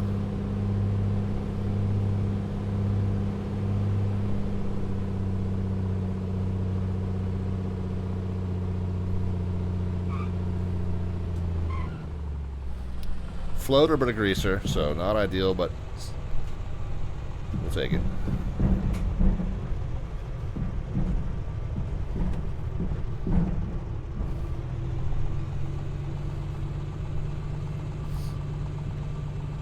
You always have to kind of correct for that optical illusion. It's a very upsloped runway, so that always throws me off too. So we landed way late, we floated it, but then we did kind of grease it on, and we had plenty of runway to turn off safely. So I'm pleased, but not textbook per se, but I'm pleased. Flap stowed, strobe, landing taxi, fuel pumps, and pitot off.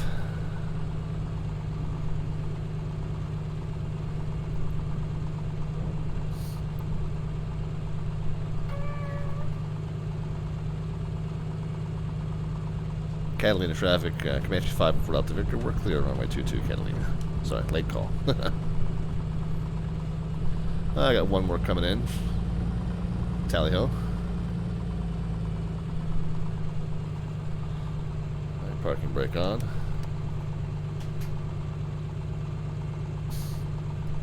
Let's run through the shutdown checklist, and then we'll watch our next arrival come in. Flaps are stowed, strobe, landing, pitot, fuel pump. Throttle down to 1,000. We'll whoops, bump the throttle then. Throttle down to 1,000. We'll lean the mix out right until where it starts to drop. Parking brake. We're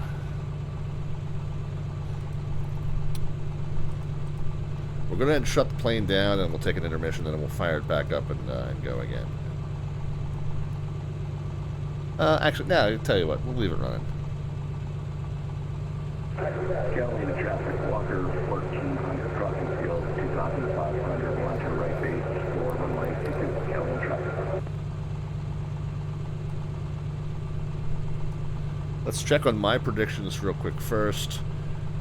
We expected 20.7 gallons in the centers. We expected to be on the ground at 832. On the blocks at 837. We're within a couple minutes of that, so not too bad. Let's see how we did with the 20.7. Yeah, looks good. Yep, so I think the timing and fuel estimates worked out okay. And then let's see if we can get in position to watch our buddy arrive.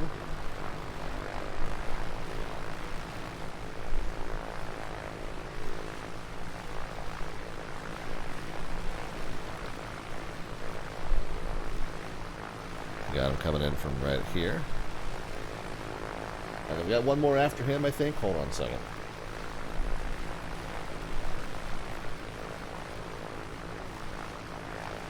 Catalina traffic, Comanche 59 Lima Victor will about 10 miles to the east, will enter left base runway 22. Catalina traffic. Okay, there we go. So we got Walker that's on a left base now, and then we got the 9 Lima Victor that's kind of following him in. So we'll see how they do. But in the meantime, we'll figure out where your predictions were. Now, we always have to disregard the G's because something about the custom flight model messes that up. But yeah, by the time we eventually got touchdown on the runway, it was nice and smooth. 23 was the winning number. Who I guess is probably whoever had the lowest.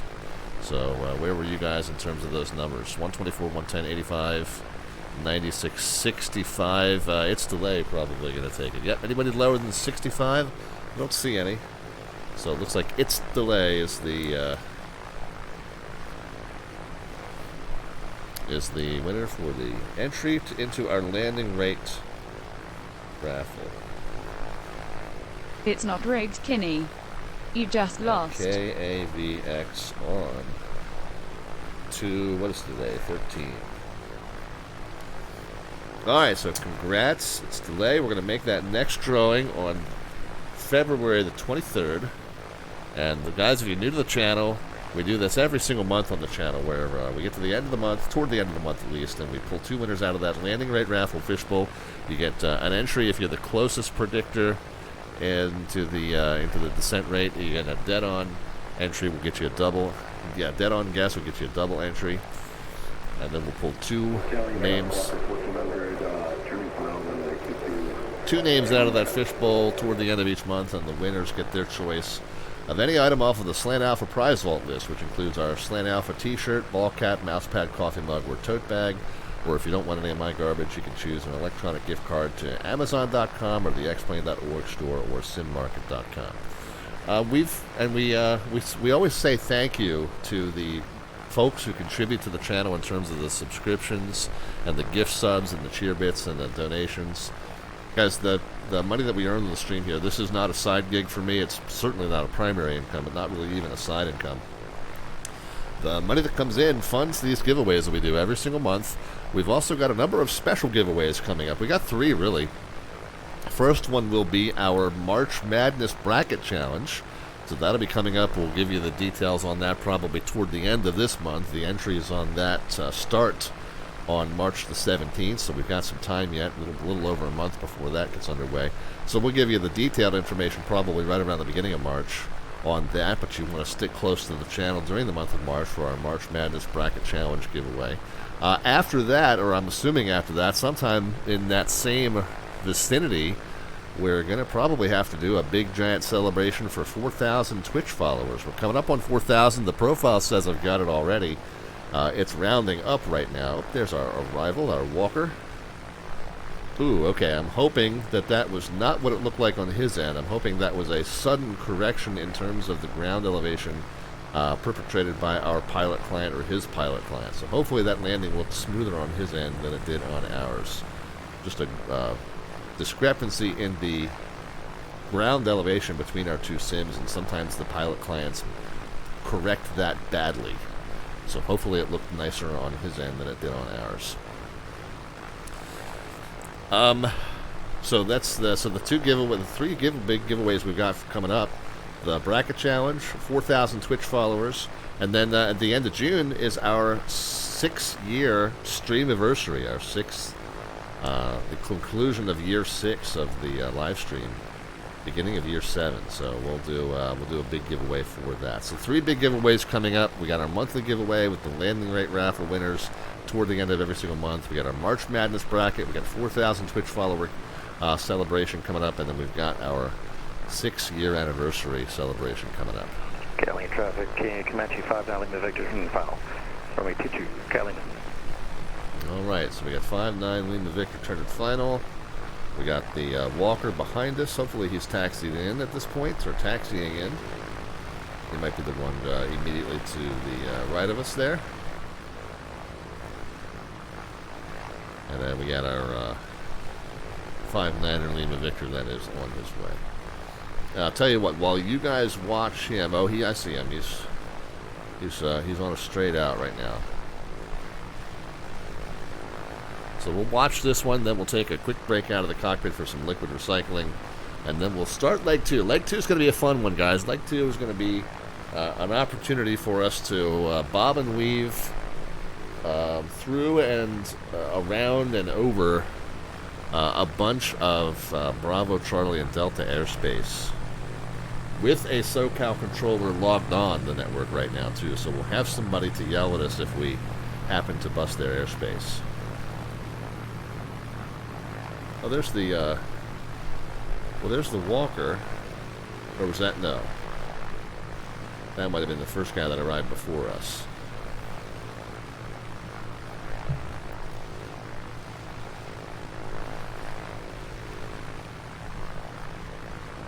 Did I miss 59 Lena Victor? Did he land? Nope, he's landing now. Yeah, another sudden drop there. So I'm assuming that that's just a function of the pilot client having to make a radical correction, elevation above sea level to elevation above ground level. Right there is that steep incline right next to the airport. Converges those two values rather suddenly. So a shame we couldn't see those nice smooth arrivals. I'm sure they look better from our friends' sims than they did from our vantage point. But at any rate, guys, we're going to take a quick break out of the cockpit. We'll do a little liquid recycling here, and then we'll get back on to leg number 2. We are going to head back up, and we're going to head to Big Bear Lake.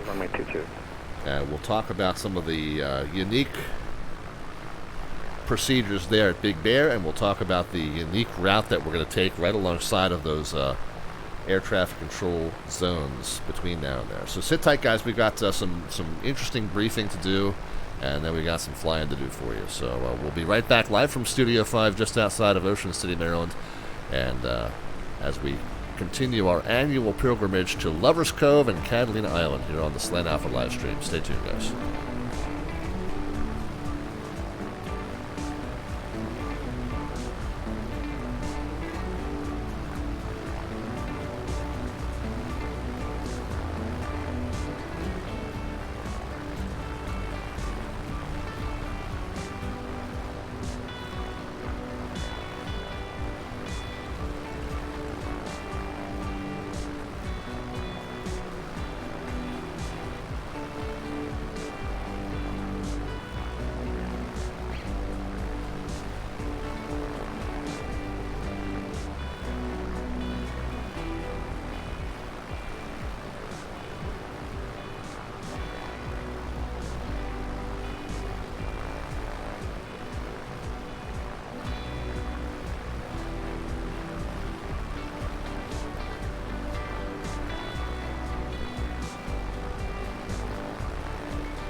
Alright friends, we are back with you on our Slant Alpha Adventures annual pilgrimage to Lover's Cove.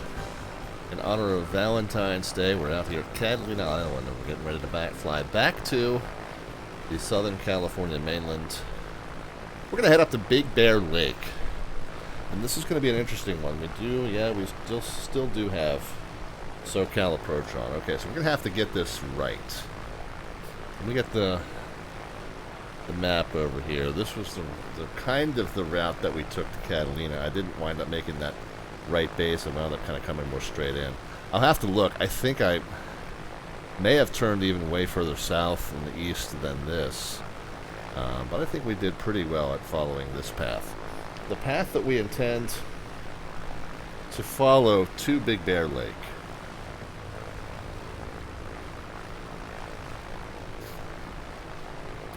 is going to take us perilously close to some of these airspaces. And we're going to go ahead and be on the TAC chart. We're barely just off the TAC chart. Well, no, we're on the TAC chart. Yay.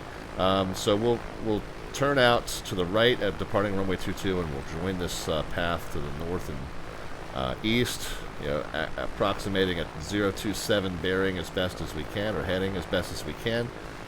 And then we are going to maintain 5,500 feet. Now we can maybe do 3,500 just to make sure we don't accidentally clip this corner of the Los Angeles class Bravo. Now you'll see we're going to be underneath. If we're at 55, we're going to be underneath that shelf that starts at 8,000. We're going to be underneath that shelf that starts at 7,000.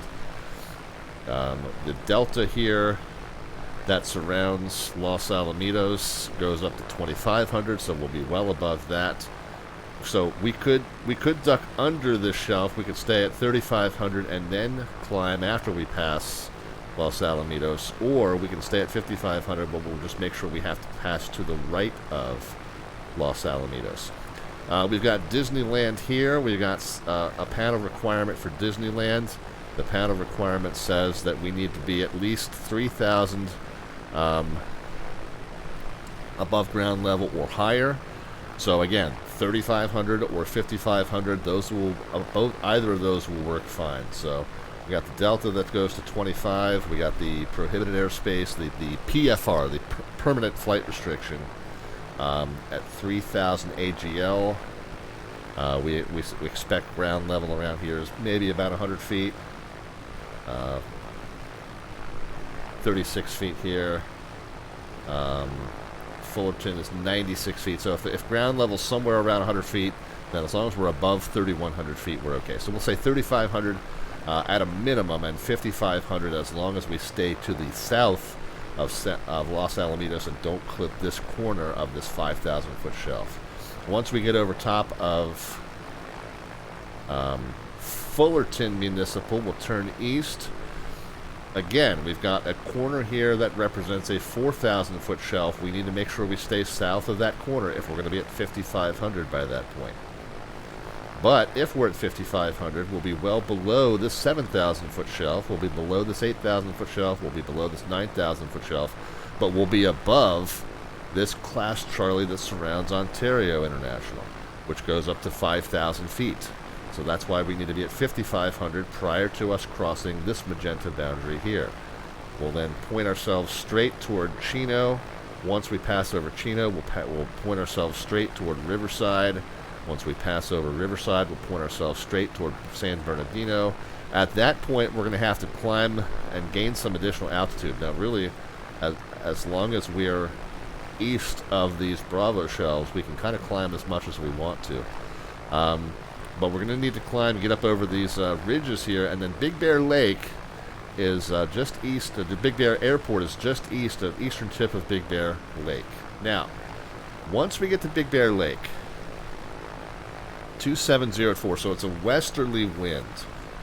Let's see if I can find the link here that we posted.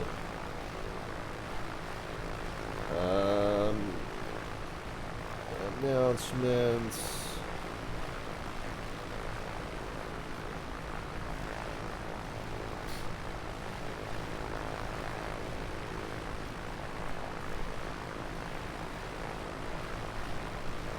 So here's Big Bear Airport, and there's a link under pilots that says fly friendly. And what they mean by fly friendly, it's basically noise abatement, and it even says it right here, noise abatement procedures for Big Bear Lake. So if we were landing on runway 8, they want us to come in south of the lake and south of the town. You can see all the roads here. We want to come in below that and then turn over this neighborhood and then back over the lake to runway 8. Now, if we're arriving runway 26 from the west, this is the path they want us on. They want us to come south of the town, turn onto a tighter downwind after the town, and then kind of base over this Green Spot Road, and then final coming into runway 26. So you'll see how that looks here. You know, if we were to add a waypoint like maybe here, and then here,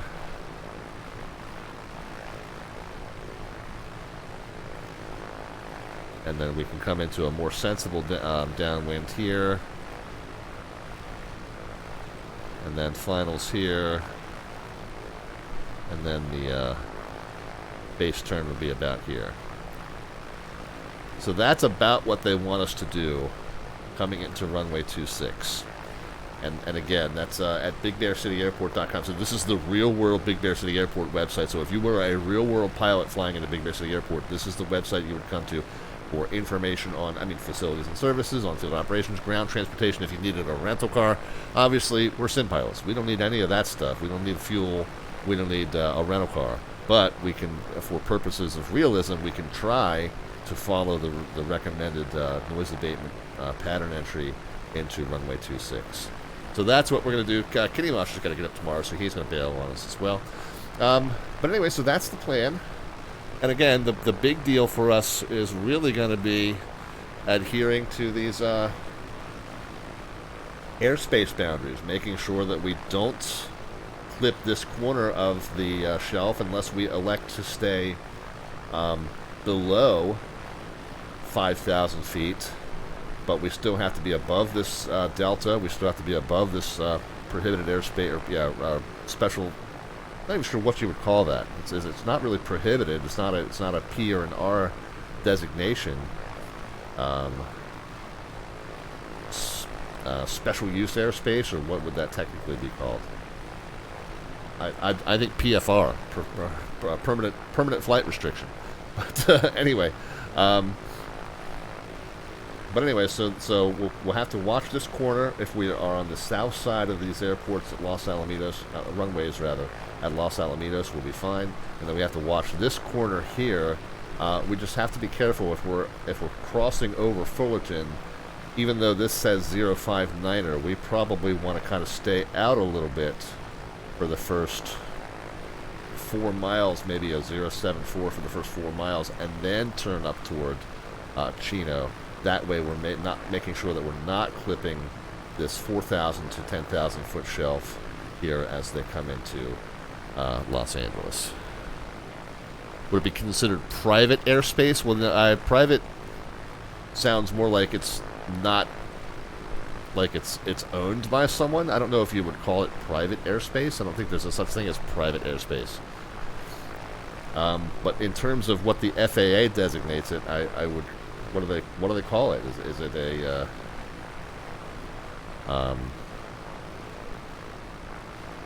flight restricted zone or something like that? I mean, that's what they call the DC one is called an FRZ, flight restricted zone. I don't know what they would refer to that as. Anyway, security sensitive. That's my term, but certainly that's why it's considered that way. Is because it's security sensitive. Anyway, so this is what our chart's going to look like, and again, the big caution here is that SoCal approach is on, and it is not, by the way, this 30-mile circle. This is just an approximation of their airspace. The SoCal Tracon airspace really encompasses, all this Bravo, and then all these associated Charlies are all part of the SoCal Tracon. It calls it a no-fly zone. Okay, I don't know. The FAA probably has a more specific airspace designation for that.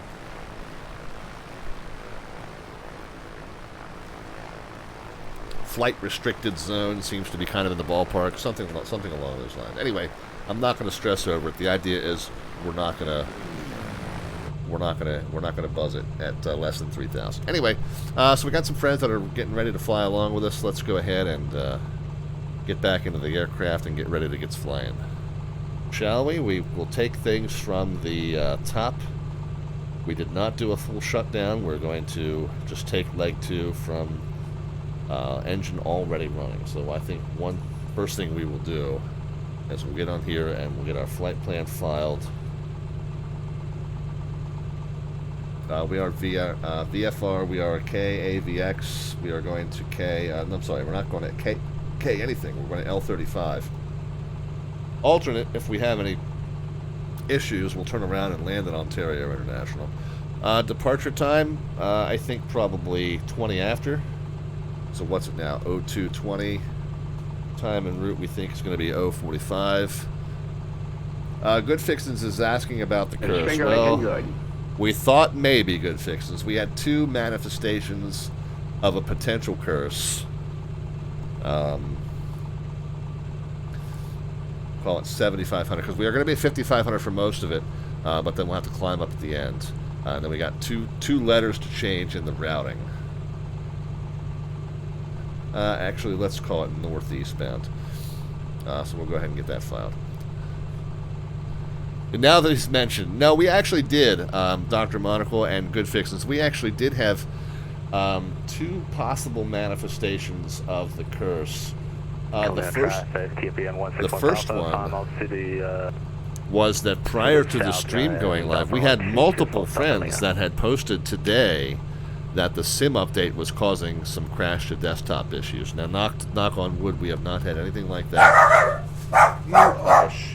I don't know what you're hearing, but everything is fine. So we had a few friends that posted that the SIM update was causing some SIM platform stability issues for them.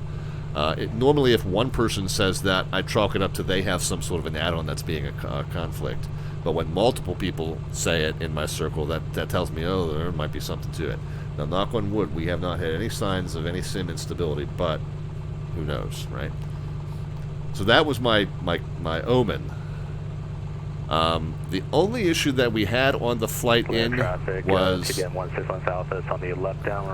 that I was leaning the mix out, and at one point I think there was a glitch in the read, and it suddenly pulled the lever out into full cutoff, and the plane buzzed at me and started to sputter, and it took me kind of a second to realize what was going on, and I wiggled the mix, and it kind of came back to life, and then everything seemed fine after that. But that was almost a scary moment where we almost had an engine out. Where were we at that point? We were kind of in this area near Elsinore. I think we were staring at this ridge here, or maybe we were coming over this ridge and starting to descend. So we were somewhere maybe around Elsinore, a little bit before, a little bit after. I don't remember exactly where, but I know we were westbound here, and we were starting to descend, and I had started to make some power and mix adjustments, and all of a sudden, boom! It acted like it wanted to die on me, and then as soon as I wiggled that mix lever, it will be a full rest to stop, Catalina. kind of came back to life on me. So that's all we had. So far, so good.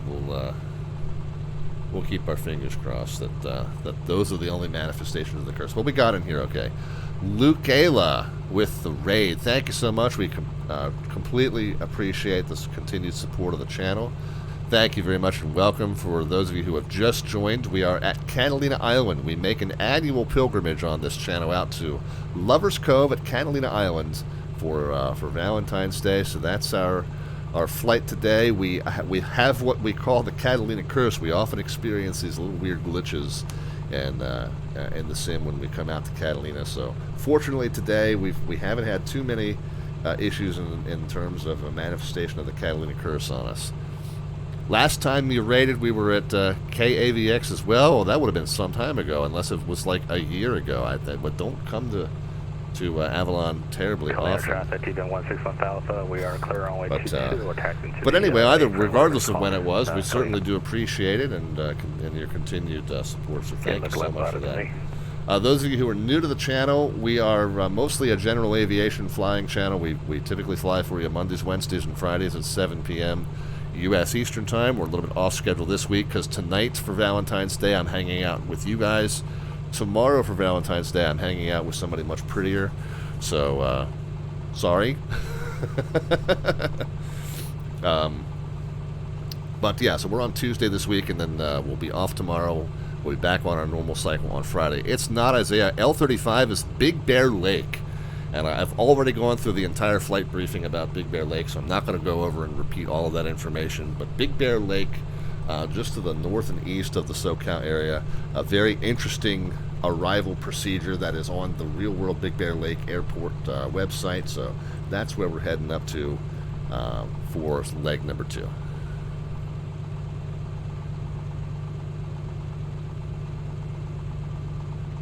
All right, friends, I think, are we about ready? Let's pick up where we left off. We got the flight plan sent. Let me make sure. We got the startup going, but let me just make sure that everything is in the position for where it should be. Flight plan's been sent. Let's go ahead and get an updated METAR information here at Catalina METAR KAVX-2408. So we're going to take off 22 again. 3001 is now the altimeter. That's fine. We'll bump that up a notch there. Field elevation about 1600, and that's pretty close to what we're reading, so that's good. Let's go ahead and adjust our directional gyro. Looks like we're at a 131, so let's make sure that our gyro is reading that. It does tend to drift out, gradually speaking, so you do need to periodically fix that.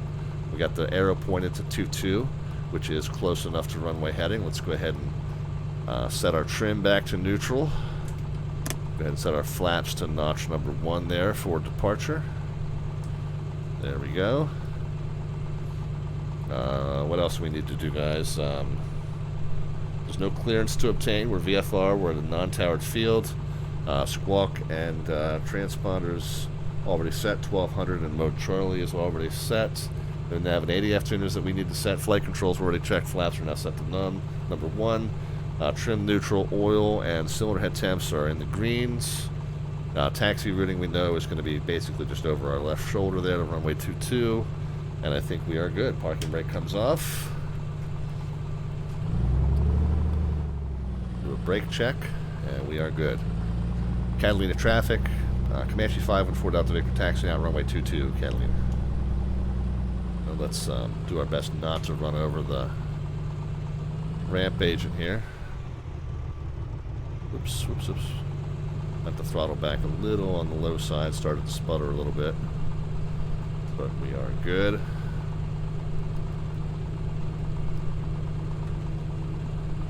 I think it probably is wise to do a full run-up at the end of the runway since we were sitting here idling for so long. You can assume that there's a possibility that the engine would have picked up some carbon deposits. Even though we did have it leaned out, there's the possibility that the engine would have picked up some carbon deposits while it was sitting there idling, so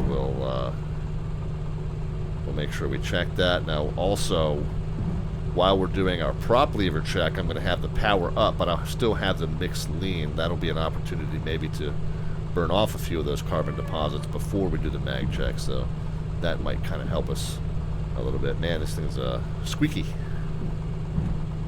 It doesn't like the way I ride these brakes.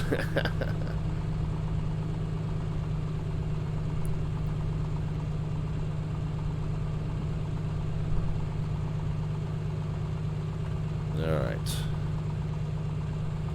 And I don't hear anybody in the pattern. I think the last call we got was a full stop, but I couldn't tell if he made it down yet or not. But anyway, we got a few minutes to sit here and do a run-up anyway. So let's go ahead and run the RPMs up to 2,000. Again, we'll leave the mixed lean for a moment. That'll help us burn off any carbon deposits we might have picked up on the ramp there. Let's go ahead and test our prop lever once, twice, and 3 times. Catalina traffic, Comanche 590 Victor, taxi runway 22. Okay, we got the mix now rich. Let's go ahead and do a mag check. Flip from right to left. I'm from both to left. We lost just slightly more than 100 RPMs.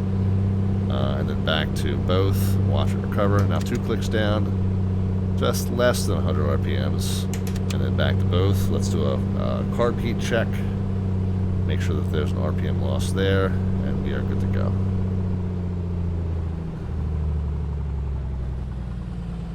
Okay, let's look out to the right, because I know there was one in the pattern earlier, but I thought he was full stopped at this point, so don't see anybody. Hopefully we're not about to jump out in front of him. Catalina traffic, Comanche 514 Delta Victor, departing runway 22. We're going to go right downwind, VFR northeastbound departure, Catalina. Alright, strobes, landing lights, pitot heat, and fuel pump are all on. And away we go.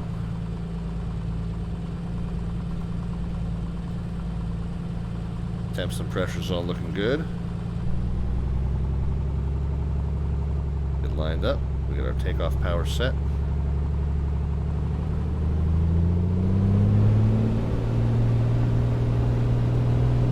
And there we are. Airspeed's alive. A little bit better with the center line this time. There's 80 miles an hour. We'll fly her away. Gear can come up. Pitch for 100. Nose down. Keep the 100 going. See if we can gently get the rudder input out. Gently, gently. Oh, not too bad. Okay, good. All right, pitch. 5x5. Freaking finally, I think he's awesome. Alright, into the right turn. Catalina traffic, Comanche 514 Delta Victor, clear 22. We're entering the right crosswind. That'll be a right downwind to the northeast. VFR. Catalina. Yep. Yep. Alright, let's bring the RPMs down to 24. Let's bring the manifold pressure down to 24. Get the flaps in and the fuel pump off.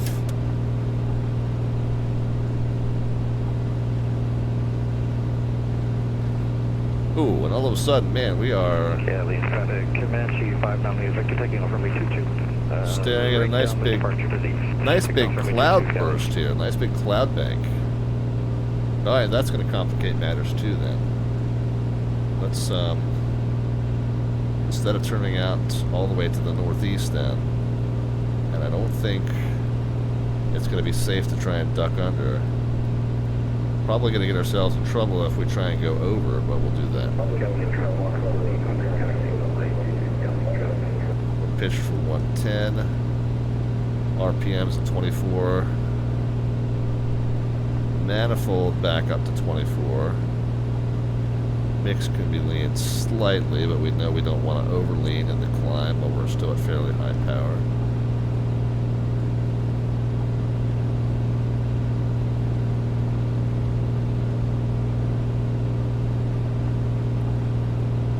The alternate plan is to get a pop-up IFR clearance from SoCal. Are they still on? Yeah, they are. But for right now, we'll just see if we can head in towards shore and stay away from the clouds here. And then once we're in towards shore, we should be able to maintain VFR, I would think. Let's level it at 4,500, or no, 5,500 is what we said. And then let's pick up our navigation plan again. Visually navigating only. Victor vacated 22. Departure to the east. See you. 605. Counter traffic 9615 Tango departing 22, departing to the northeast, Catalina. Alright, so manifold pressure back up to 24. RPM still sitting pretty at 24, slightly leaned as we're above 4, coming up on 5 now. Pitched for 110. Temps and pressure's all fine. Catalina traffic, TBM 1615 Alpha, we're taxing our 22 from BSBO, Catalina. Lucayla has become Lurkayla. I like it. We'll take it. Thank you very much. Appreciate the raid, as I said. And again, by the way, reiterating, I don't know why follow alerts have stopped working. I'll have to troubleshoot that over the coming days. But if you have hit the follow button in the last couple of weeks, probably, you have not gotten an alert and you have not gotten a thank you, and it is not intentional. It's just the alerts just suddenly stopped working, and I have no idea why, and I just figured it out that those alerts have stopped working. So, again, we totally appreciate all of our new followers. We're coming up to 4,000 followers on the channel, and I appreciate all of you, and I don't want any technical difficulties to inadvertently convince you otherwise. Alright, so we're up over top of this cloud bank, and we've got good visibility on the coast. We are turning to the east now, but I've got to make sure, we have to make sure we are not inadvertently going to come in these Bravo chunks here. So we got to kind of figure out where we are in relation to the coast and make sure that we come in heading toward Los Alamitos. Now we can use a VOR to corroborate, and I think it might be smart of us to do that. And I'm still climbing, by the way, too. Climbing because these clouds still kind of look angry to our right, don't they, Charlie? This is Charlie, by the way, as in we are ready to taxi with Charlie on board.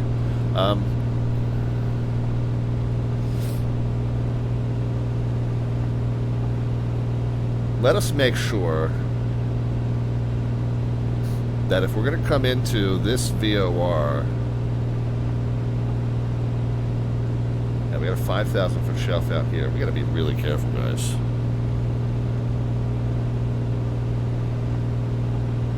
Catalina Curse, good morning, inside, we got to get turned to the east really soon, and we have to make sure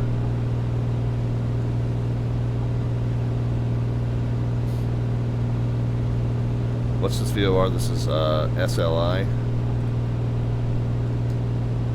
We have to make sure that we come into this VOR SLI 250030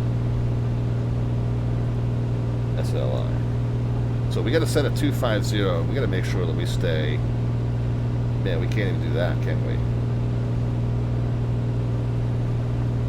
240, 230.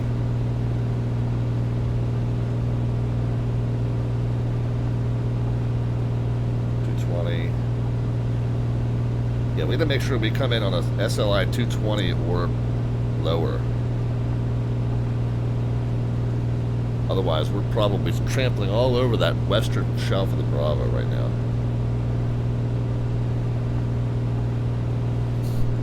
SLI is on what frequency? 115.7.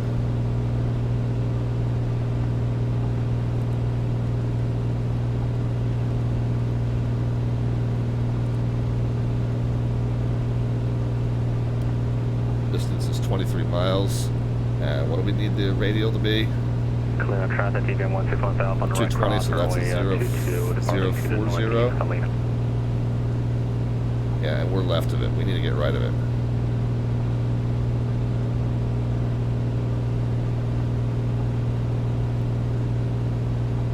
Now we're a little bit left of it, so I don't think we're this far north yet.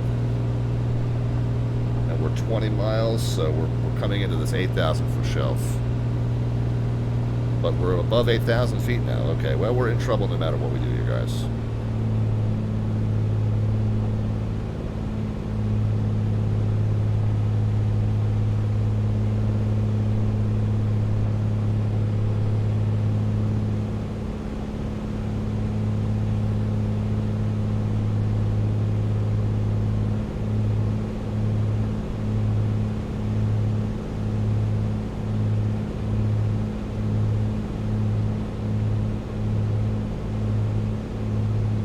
Where are we exactly right now? Let's plot it in terms of not where we want to be, but where we are. Let's level at 7,500 and let's see where we are.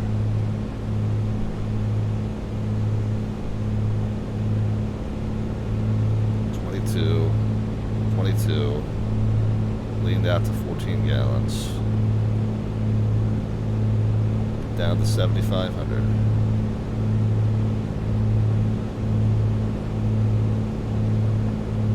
We're at Seal Beach. We're outbound on it from a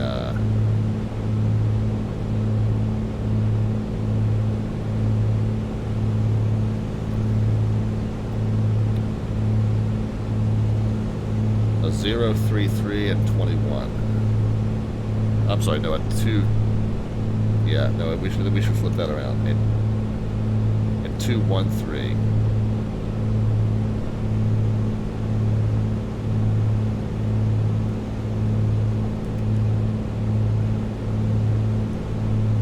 Where are we now?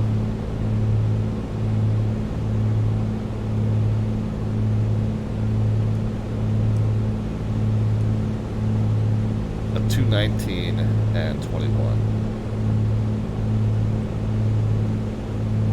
SLI 219021. Okay, so we're not yet in that 5,000 foot shelf.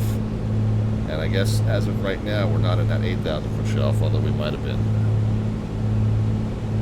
But let's take it to 7,500 and turn southeast. Okay, we're pointed southeast, that's good.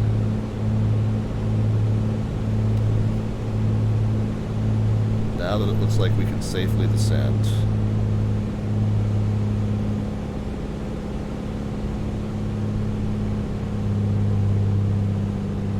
And 2,000. Or 20 and 2,000 rather. 20 on the manifold, 2,000 on the RPMs.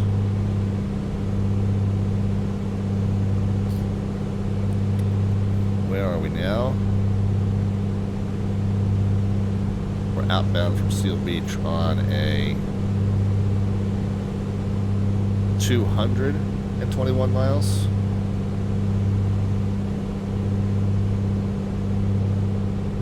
SLI 200021. Okay, so now I think we can turn toward Los Alamitos, toward Seal Beach.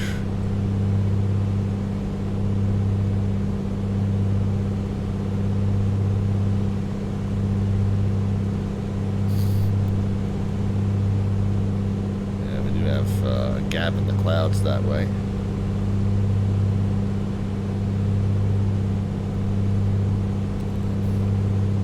We have to watch now. So we got to be below, by the time we cross into this shelf, we need to be below 7,000. Well, we're below 7,000 now, so that's okay. And the other thing I think we can do is, since we're flitting around this guy's airspace, let's monitor. We're going to transmit and receive on Unicom, but let's monitor 28.05 just in case he's talking about us.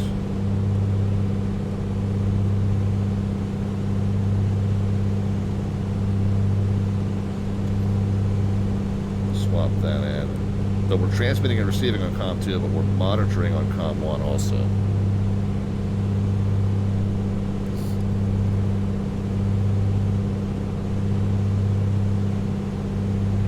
American 763, welcome to LA. Join Hotel Westbound Taxi.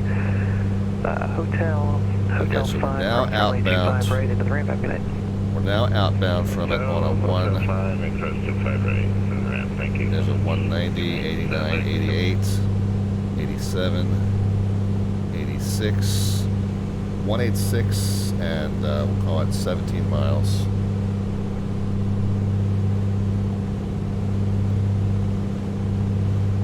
Okay, so we're tracking inbound, but we want to head up toward it.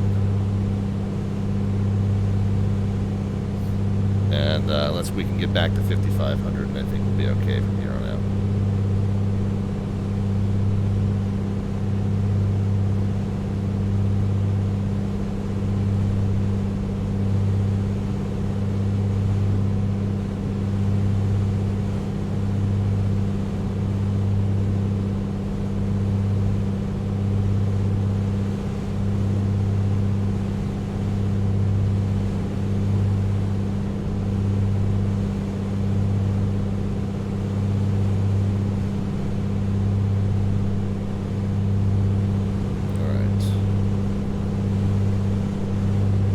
level it at 5,500. Now we're back on our plan, 5,500 all the way, and we just need to make sure we avoid that 5,000 foot shelf just west of Los Alamitos. 22 and 22 and 14 gallons. And approach GBM 290 Tango Tango. If you can go ahead and vector us back in for ILS 30, that'd be fantastic. GBM 0 Tango Tango. Sorry, I thought I misunderstood. Stand by 1. Stand by. We'll get back to 5,500. And we are tracking inbound toward the airport. We're 13 miles south of it. And again, at this point, our plan is Los Alamitos, and then we're going to point ourselves directly to Chino, KCNO. TBM 0 Tango Tango turn left heading 070, maintain 3000. 070, maintain 3000, 0 Tango Tango. Let's maintain 5,500.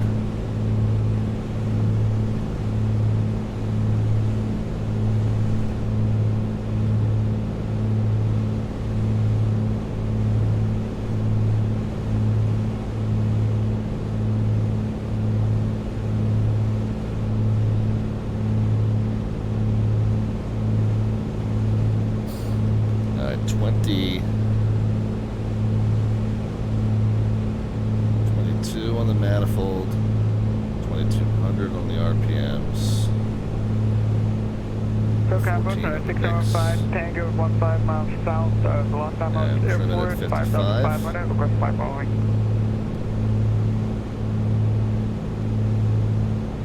Number 6715 Tango SoCal approach. Good afternoon, squawk 4206, and advise aircraft type, destination, and requested altitude. Somebody very near us just got on there and requested flight follow. Tango, we're a Baron 56, we squawk 4206, and we're heading to Lima 35.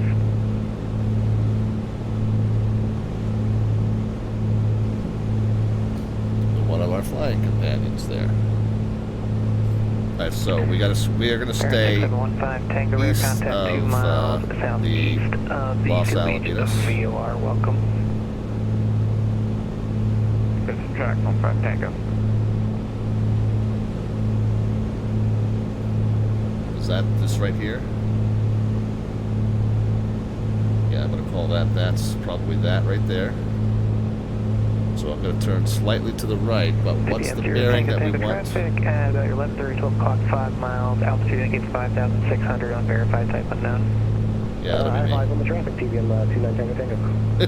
That'll be me. TBM 0 Tango Tango, thank you. Does the altitude appear correct? Yeah, it looks like he's, yeah, about 5,000. He looks good. Thank you. Actually, so let's go ahead and transmit in COM 1. United 923, ready for push. United 923, SoCal Verse, say location. 046 off of the airport. Terminal 7 and 77. Okay, United 923, squawk mode Charlie, and if you need to push on to Charlie, that's approved. Squawk mode Charlie. Call it a 050, really. Full push on 922.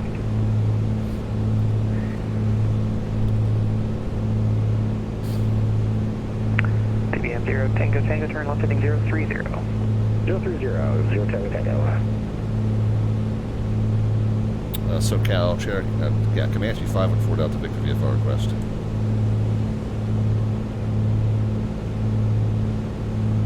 Comanche 514 Delta Victor, SoCal approach, hello. Yeah, I think on the traffic you were just talking about, we're going to call it 4 miles southeast of Seal Beach, 5,500 eastbound.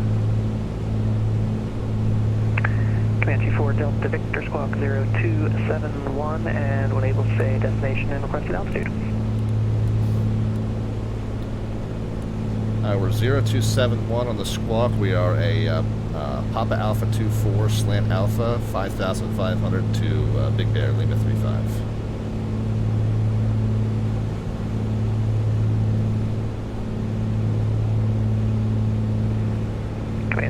4 Delta Victor, air contact 4 miles southeast of Seal Beach, VOR 5500. Welcome. So call approach, good afternoon, speedboat 22 Golf, information mic. Okay.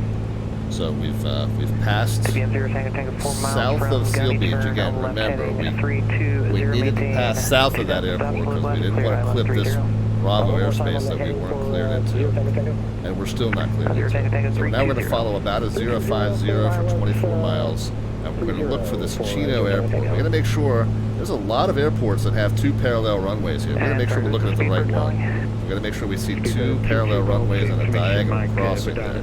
We're also going to kind of make sure that it matches up the 046 to 24 miles. 24 miles is going to take us about 10 minutes. 270 Bravo, speedboat 22 Golf.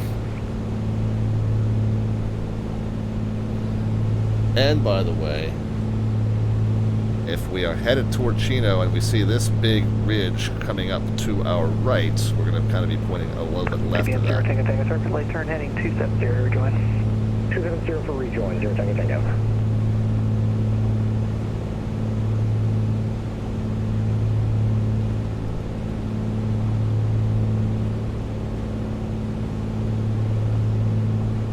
Yep, so we're following the green arrow. That's that 050. We can go a little bit left of that even. And that does indeed take us just to the left of that ridge, which I think very well lines up with this ridge here.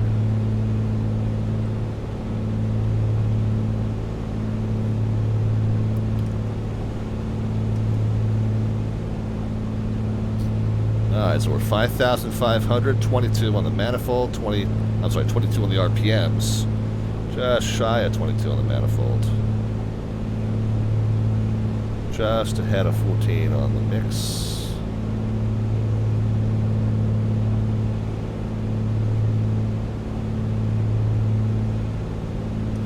And as we fly straight out past this ridge, do we see this curved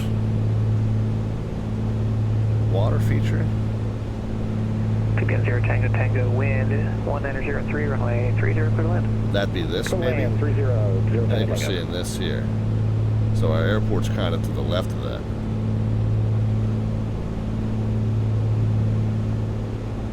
The Chino might be like right in here somewhere, or maybe this tan spot here.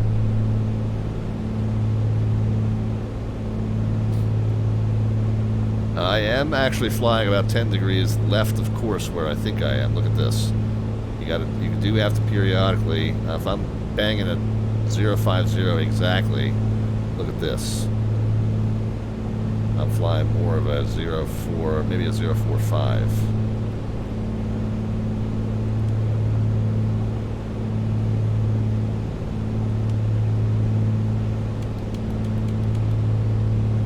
Okay, so that's now matched up.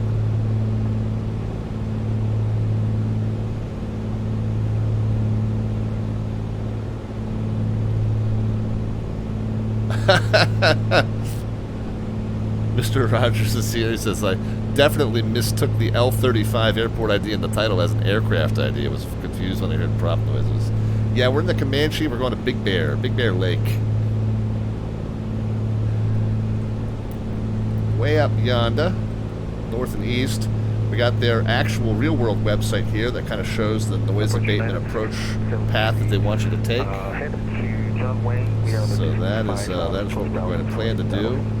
And right now we're looking to fly right over top of Chino Airport, and I think that I see it here. Now again, remember, very careful, make sure there's a ton of airports in this airspace that have 2 parallel runways, but I think this is our 2 parallels and 1 diagonal. I think that's going to be it here, and we do expect that it's just north of that water feature, so we are okay. We are just a little bit to the right. I think we're tracking up through here where our airport is here, but as long as we are not, yeah, there's no airspace that we shouldn't be. We're at 5,500, so we're well below this shelf, we're well below this shelf. We stay at 55, we're over top of all this Charlie, we're definitely over top of all these Deltas, so we're good right where we are.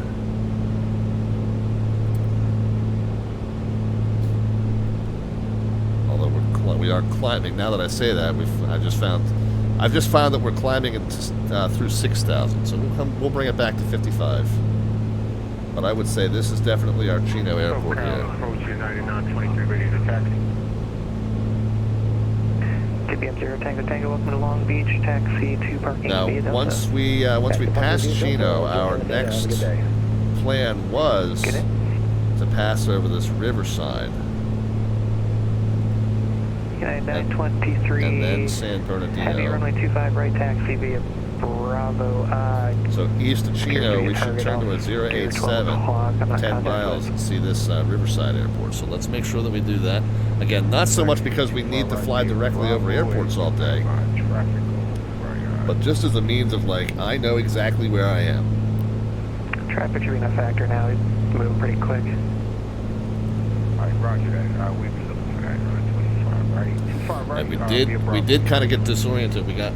We took off from Catalina. We kind of got mired in a massive cloud bank right through here, so we kind of zigzagged around. Fortunately, I think we did stay out of that Class Bravo to the west. Maybe we'll ask him.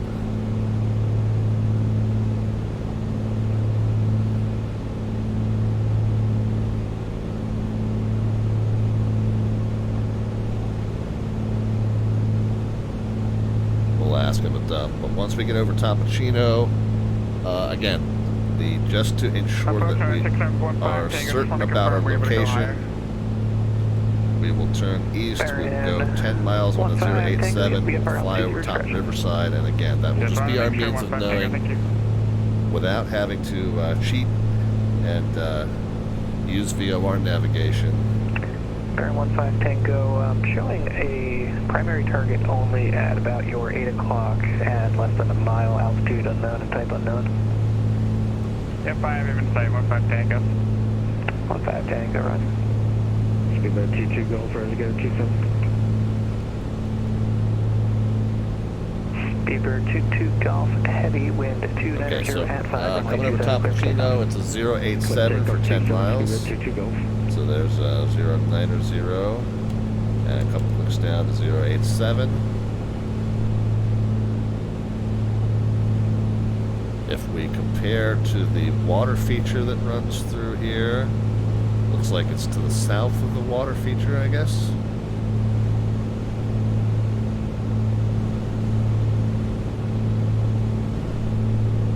Yep, right there.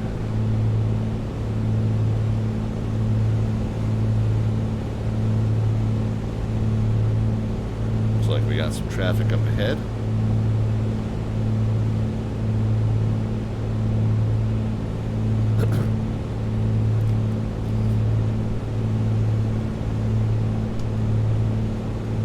SoCal Comanche 514 Delta Victor with a question, if you have time. I got nothing but time. Okay. When we took off from Catalina, we tracked way up to the north, and we were about 9,000 feet. At any point, did we encroach on your Bravo airspace? Not that I noticed. I was watching you guys. It looked like you were staying clear pretty well. Okay, yeah, I kind of lost track of how far north I was off Catalina, so I was just checking. All right, thank you.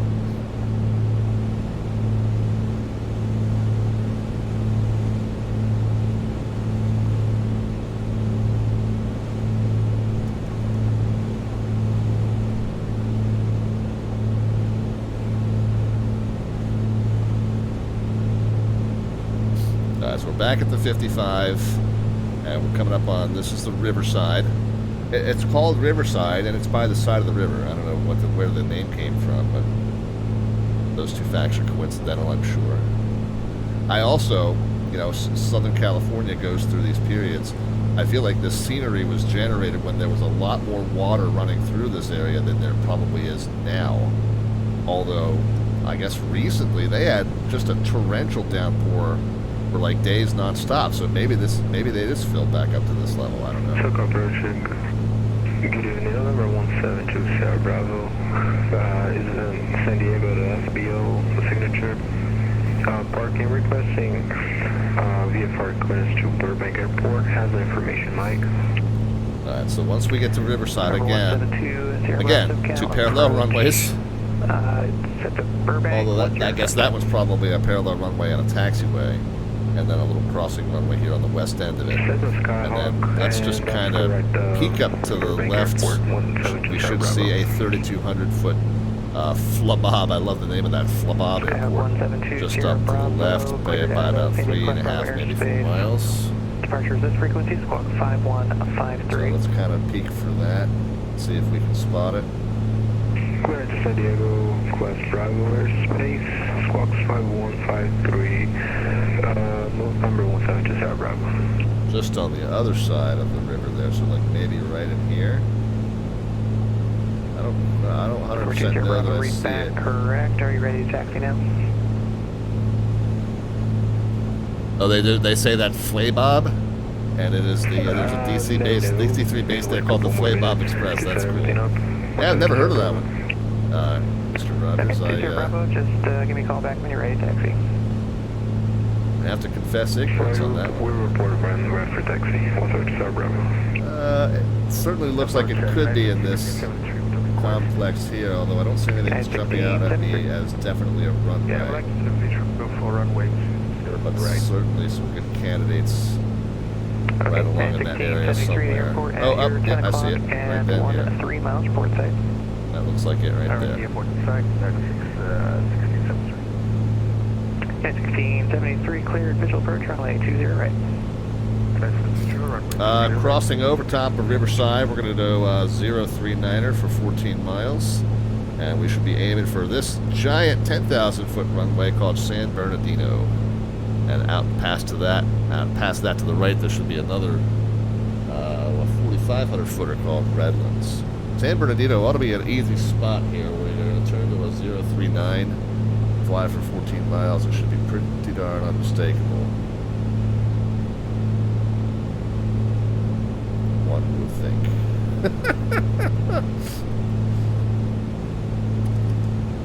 Alright, let's maybe get back up to 55 first of all. And then what do we turn into? We're turning to a 039er for 14 miles. I'll just say 040, that's close enough for VFR work.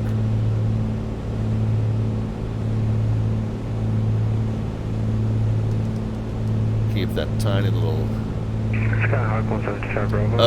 Mr. Rogers says, I think we might have parked to them next to them at Oshkosh back in the day. Mr. Rogers, guys, for you, those of you who don't know, has some experience flying around in a vintage DC-3 company he used to work for.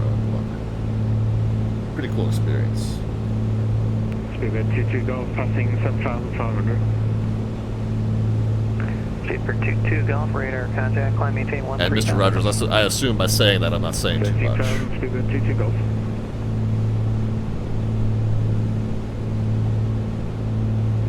At 1673, wind 2404, runway 20 right, clear land.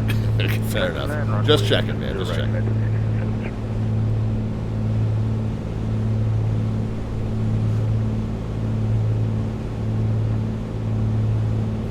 Alright, so this is looking very much like our San Bernardino airport.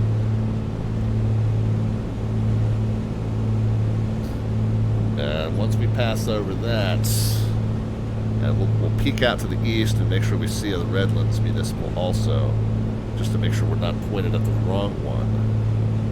I think we're good here. So Redlands should be somewhere right in this area, kind of behind where the wet compass is. I just want to make sure that I'm not being an idiot, and this is Redlands, and San Bernardino's like here. Which wouldn't be that, it wouldn't be that grievous an error, because we're not really in or near any airspace where that navigation error would cause a huge issue.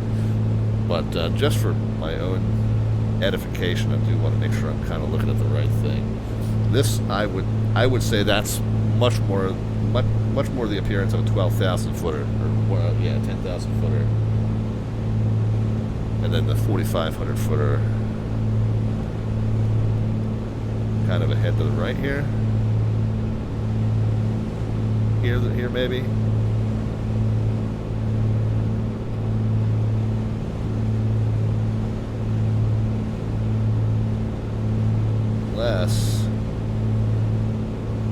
unless this is the 12,000 footer and this is the 4,500 footer. But no, I think that's San Bernardino there. And then Redlands is maybe here. Here, something in that area. This has got to be the international airport. That's a massive runway.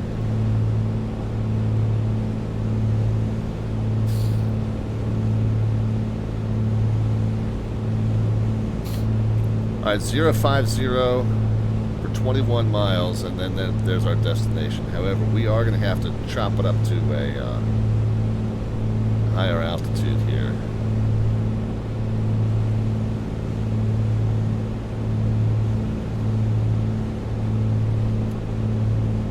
Field elevation is the 67, so we're going to take it at least to 75 here.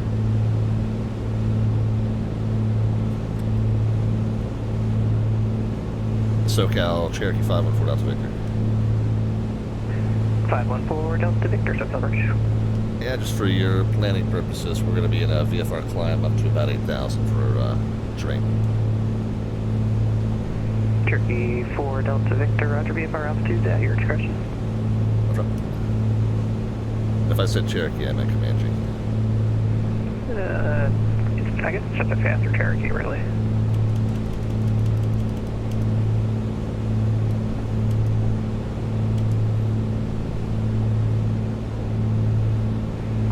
Much faster Cherokee. 177 Bravo to short runway 27. So let's maintain 050. Okay, Hawk 2 Sierra Let's Bravo. On course put a little mix back in because we are going to put it into a higher power setting, so we want to allow for adequate cooling, so we're going to put a little extra fuel in. Clear for takeoff. 177 Bravo. RPM's coming up to 24. Manifold's coming up to 24. Manifold's not going to quite make it to 24 because I guess we're too high to get 24 out of it at this point.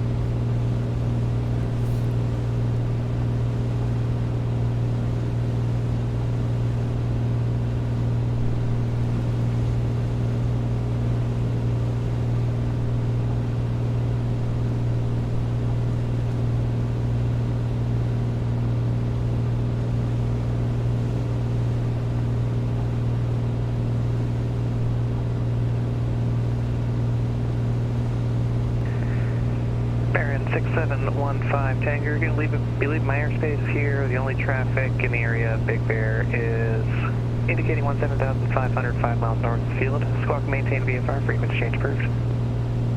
Squawk VFR, frequency change approved. 6715 Tango, Squawk, have a good night.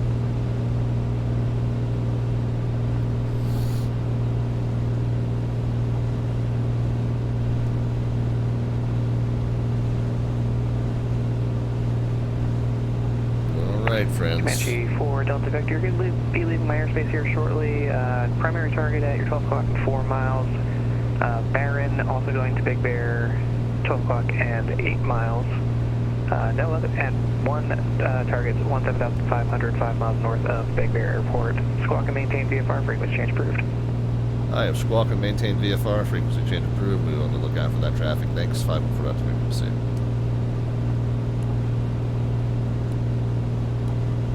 Alright, 1200. We'll click back over to COM 2. So we're transmitting and receiving on 22.8, but we'll still be hearing the approach frequency. He said we got one 4 miles ahead and one 8 miles ahead. I don't see either one of those. I did see a little bit of a flashing light earlier. 1,700. But at this point, we're VFR. Our job is to see traffic and avoid traffic. Roger.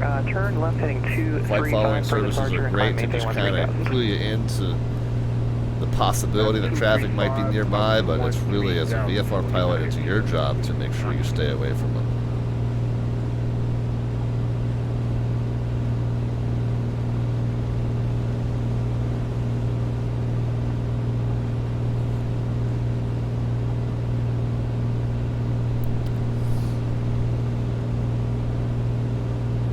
Now, I'm going into this little valley area here. I'm not sure if that's where we might have to kind of, I'm a little bit to the right of where I had set that arrow, maintaining more of a 060 than a 050. Although, again, it looks like my directional gyro is 923 heavy, continue possibly the off left by turn, about left 10 turn, degrees, so direct maybe clipper, resume the Orca 5 maybe left I'm closer to a 050 than I think I am. Left turn, direct clipper, and resume the Orca 5 departure 99. And there's 8,000. We kind of want to level it there. We don't want to go too much higher than this. So let's level it at 8. Sierra Bravo rear contact, maintain BFR. Stay the course here on this 060, which might be a 050. And United 923 Heavy, just for the future, that is a vector departure. The discontinuity is there for a reason. Just keep that in mind for the future. All right, roger that. See you 9923.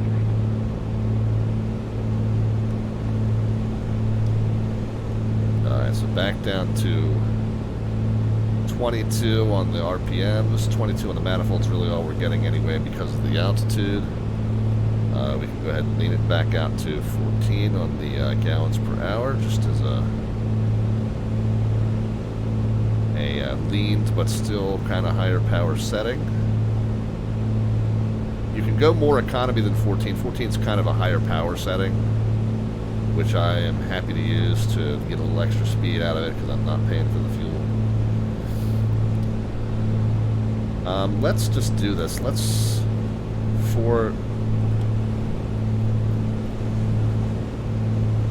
just set a 060 and fly that as straight as we can here. And then we'll compare it to what's on the gyro. I did bump it about 10 degrees by accident, but we might have bumped it back into sync with the compass. Let's just, I know we're getting bounced around a little bit, but let's maintain that 060 as best we can. It looks like that's pretty close. So I bumped, I was trying to move the heading bug and I moved the gyro calibration instead, and just wound up putting it pretty close to back in sync. I'm still in a climb here. I want to be maintaining 8,000. That is 923 Heavy turned. And we got some traffic on the Unicom, so I'm going to shut off. Left up, then we continue. I'm going to shut off the Big Bear traffic, 965 Tango, approach frequency. Runway 26, Big Bear. And we've got some traffic on Unicom. We're 5 miles 3, 5 miles north of the field. We should be circling at 1 coming up on Big Bear. Is this the AvGeek Central says, is this the better pushback voice? It's one of them if you have that expansion pack. Yes.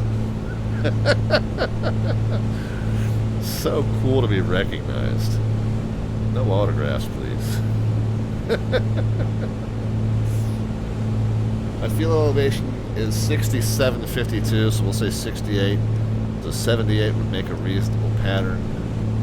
Altitude.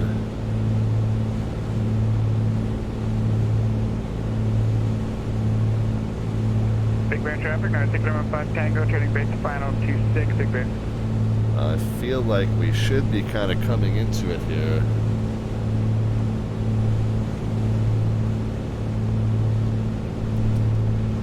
A little bit hazy. I'm going to try and duck down. And I guess if field elevation is 6750, we're going to go to 7750. Just get as low as we can.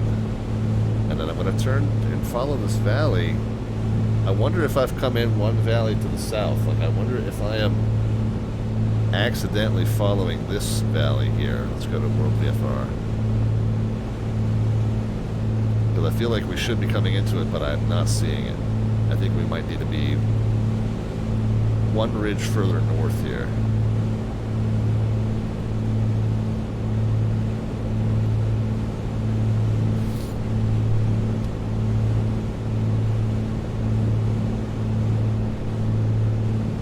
Must be close because I'm hearing all of my friends. 715 Tango, short final 26. Nice and clear, like they're very nearby. Now, of course, one thing VATSIM's audio for VATSIM voice system does not do is line of sight occlusion for terrain. So we would be hearing them pretty scratchily because they would be mostly occluded by the mountainous terrain there. So unless this is Big Bear Lake, which I don't think it is. I think we're somehow a little lost. And my guess is, though, we stayed a little bit right of course as we had set it in the heading bug as our desired heading. So I think we probably just strayed one valley too far south. If I get a chance up ahead to the left, we'll kind of cut over to the left. This is a much smaller lake. This is Little Bear Lake.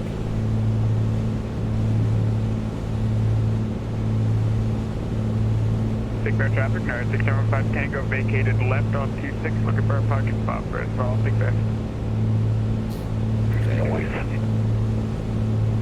We got an opportunity to cut over here, so I think we'll take that here.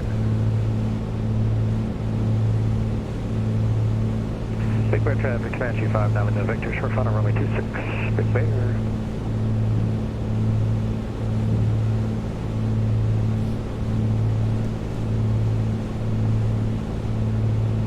Yeah, I'm pretty sure I see on the map which road this is.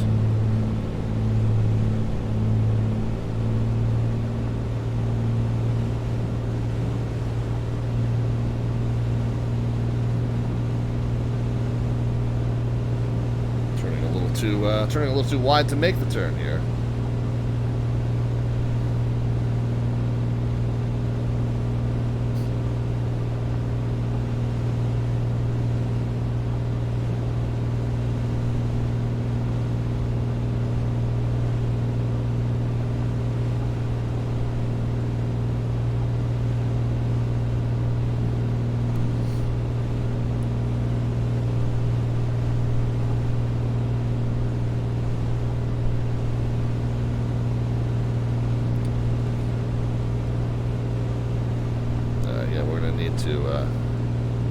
Follow this trench right and then cut to the north immediately here. I think we're past it. I think we're going to come in. I think we're going to come into Big Bear from the east.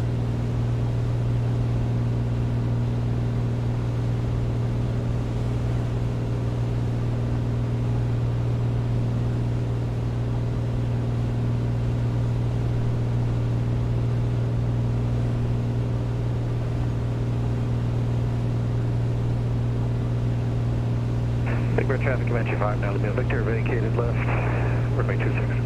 Alright, coming up on a little ridge here. Hopefully this will open up into that valley where the lake is, because otherwise I'm lost.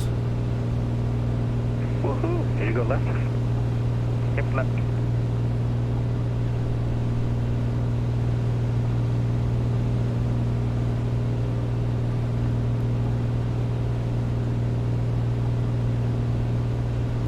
Okay, there we are. That's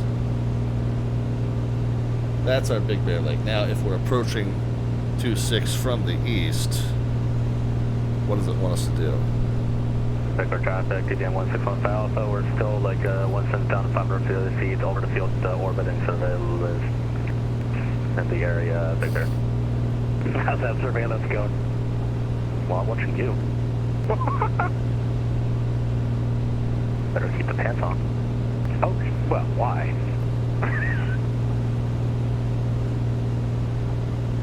Okay, so this is Baldwin Lake. This is Big Bear out here to the west.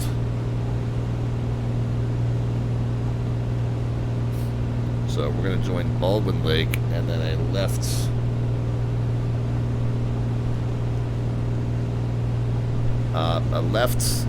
midfield crossing and then left full circuit basically.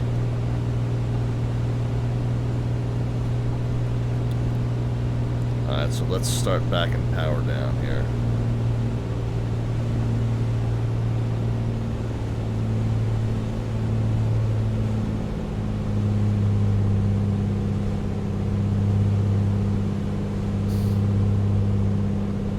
Big Bear traffic, Walker 1400, downwind runway 22, I'm sorry, downwind 26, then my downwind.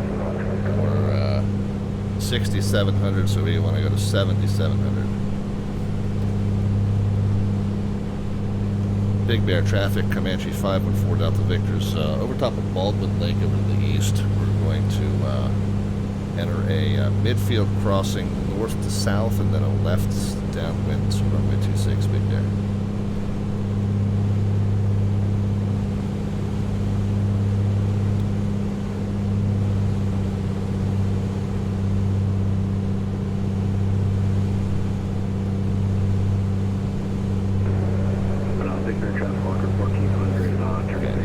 There's our runway.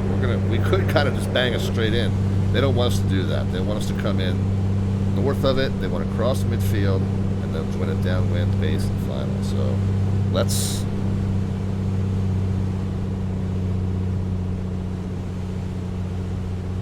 get the power back way out here.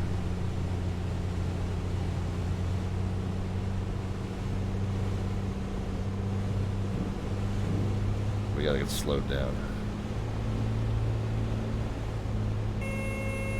Yeah, I know.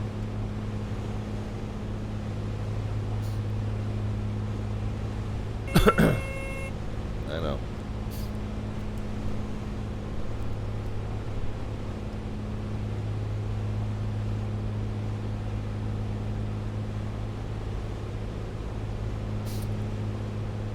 Big Bear traffic, Walker 1400, final runway 26.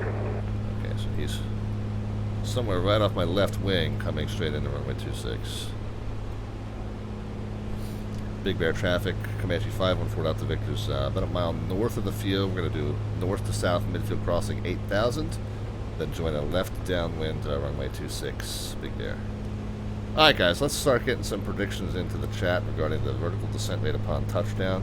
There's no bot command necessary for that on this channel, just a number into the chat, positive or negative, representing your guesses to the feet per minute at the moment the wheels touch runway surface.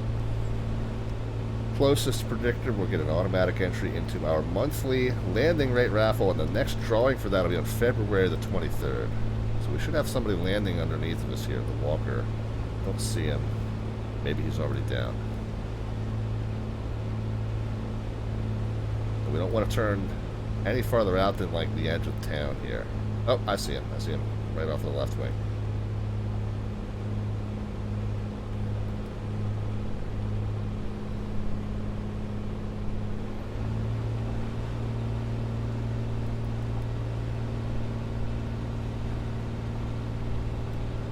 Big Bear traffic, Comanche 514 Delta Victor's joining the midfield left downwind runway 26 from overhead.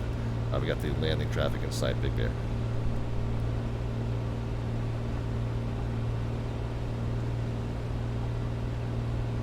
That's the flaps notch number 1 is in. We got the gear to get that, and we got 2 more notches of flaps in. Put some mix back in it, but we're pretty high altitude, so I don't want to flood the engine here.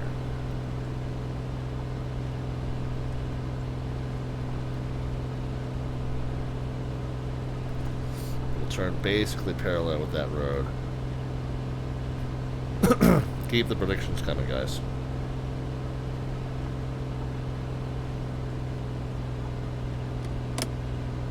Gear coming out. Laps 2.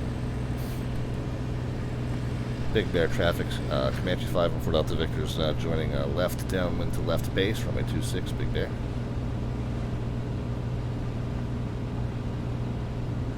Charlie on board. Big Bear traffic, TBN 161 Alpha, we're 17,500 midfield, left down runway 2 something. Big Bear. Yeah, 2 something. 22, 26, whatever it takes. Runway 26. There's a 2 in there somewhere.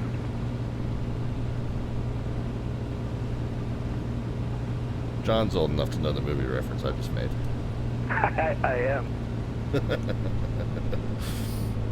Alright guys, final call for landing rate predictions. Big Bear traffic, Comanche 514 Delta Victor's turning left base to final, runway 26, full stop, Big Bear. Did you guys go left or right to park? We're on the left. Hold on.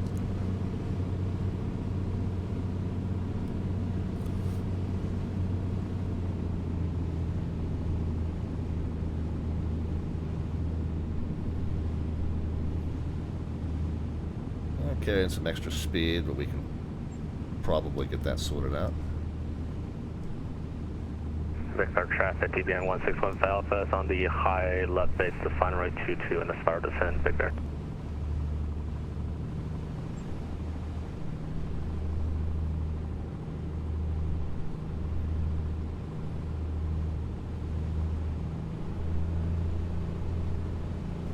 Right 26.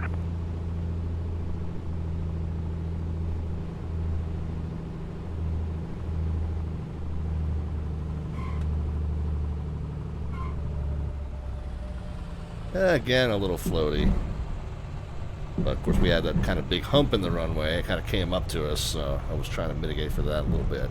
Still a little extra floaty, but not too bad. I'm overall pleased with that pattern and arrival. Get the RPMs back up to 1,000 here. Really should have had the fuel pump on for that. Normally I do that when I get landing clearance, and I'm at a non-controlled field, so I didn't get a landing clearance. Let's get over the whole short before we call clear.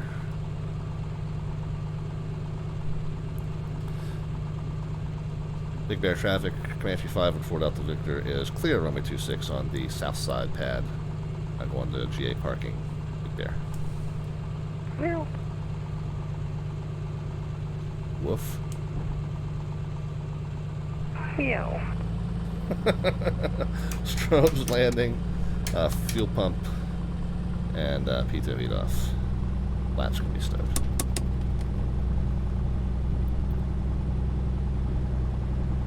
Our traffic, TBN 161 Alpha on the final runway 26 will be a full stop regardless what happens.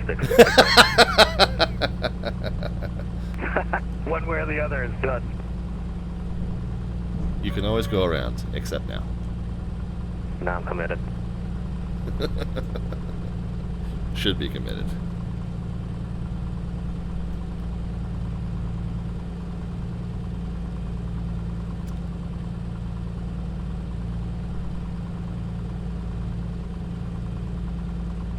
Got a little aircraft mating going on here.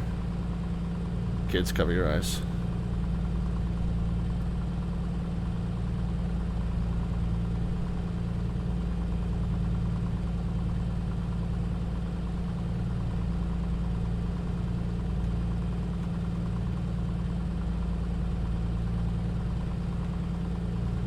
Woohoo, drifting.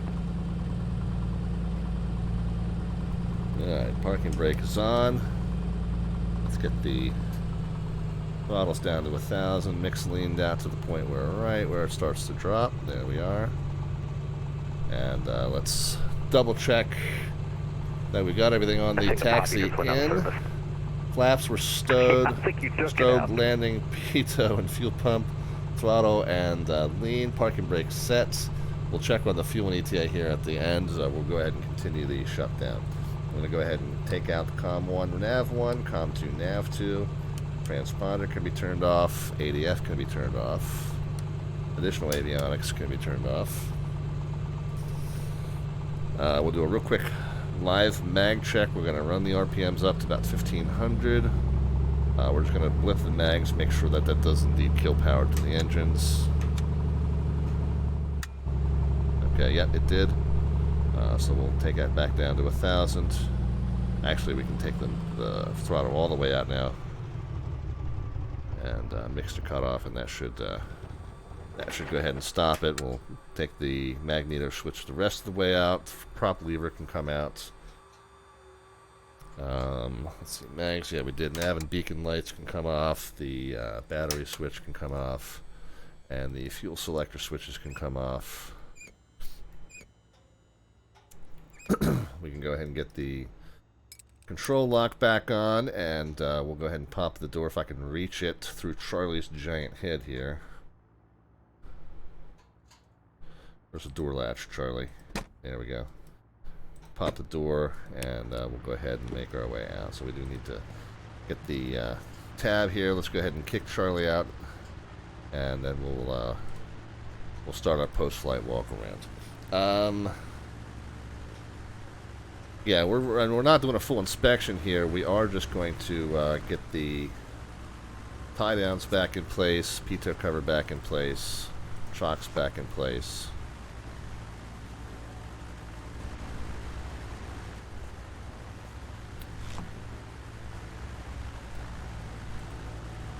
And then we'll check on our ending fuel and timing prediction.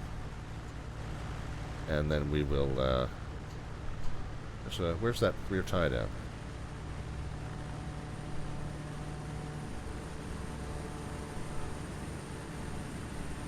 Is the rear tie down like buried in the? Yeah, rear tie down was like buried in the pavement or something like that. Anyway, all good. Oh, there's our iPad. Static port, and then we'll unset all of our cargo. Came back from a little vacation at Catalina. Now we're joining vacation stage 2 at Big Bear. Got everything out of the cargo. Oops, everything out of the cargo hold. We can go ahead and close that back up, and then we can. Yeah, I think that's it, guys. Got the fuel selectors down already, and then obviously we would close and latch the door from the outside. And there we go. Get a nice little group shot.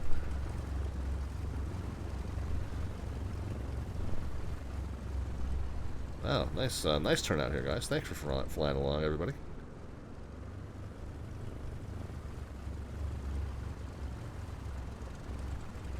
What a motley looking crew this is, guys. Good gracious! All right.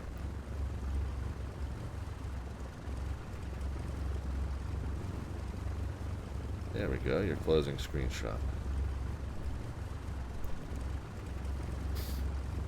Not too bad, guys, not too bad. So, I don't know, I can never get that leveled. Anyway, alright, so very cool. Let's check on oh, you know what? I didn't check on my ending fuel load, so let's just jump back into the aircraft real quick, and we'll pull the tablet just to see what the ending fuel load was. We ended with 14 gallons in each tank. So there we go. My predictions had said... Now, I think I had said we got off air at 9:20, and I had said 9:30 in the spreadsheet, so we should be 10 minutes ahead of this. Yeah, we're pretty close, actually. We're predicted to be on the ground at 10:15. On the blocks at 10:20, and we're 3 minutes early. But again, I think we should have been minus 10. And then we should have had 14.3. And what did I say we had? I think we had 14. So I think that the timing and fuel estimates worked out pretty well. Yeah, 14 gallons. Very cool. Okay, very happy with the way the flight timing and fuel estimates worked out. And guys, if you ever want to see how I come up with those numbers, I don't use SimBrief or any kind of online flight planning tool. I come up with those numbers with a spreadsheet that I built myself. And if you ever want to see how I do that math, you can pop over to our YouTube playlist called VATSIM Tutorials. The YouTube channel is linked on the lower left-hand side of the screen. And playlist called VATSIM Tutorials. And I do have what I call Guide to Flight Time and Fuel Estimates, and you can check out and see the math that goes into my spreadsheet and how I come up with those numbers. All right, again, you've got to, these are the landing stats. You've got to disregard the one for G's, because the custom flight model that A2A Simulations uses for the Comanche does mess with this stats plug-in as far as the G's. So you can kind of disregard that. And yeah, we skimmed it and bounced it a little bit, and I'll blame the little hill in the runway for some of that. But again, pilot technique being what it is, I can't be completely blameless rather. 70 was the number that registered, so let's see how you guys did in terms of your guesses. We got 69, so that's probably going to be our winner. Did anybody come up with 71? Or was anybody dead on? No, I think 69 is going to do it. We had Fizdo is Watching come in with that as our opening bid. We had 123, 545, 142, 87, 96, 224. Yeah, it's going to be Fizdo is Watching is the one that takes the cake on that one. Takes the cake or takes the pie, whatever you want to say, with his winning guess of 69. Okay.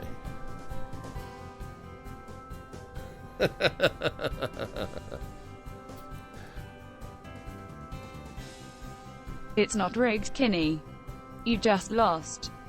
It is indeed not rigged, but our friend Kitty Monster is the only one that can work that command aside from me, so. Alright, Fizdo is watching, is winning. Fizdo is winning.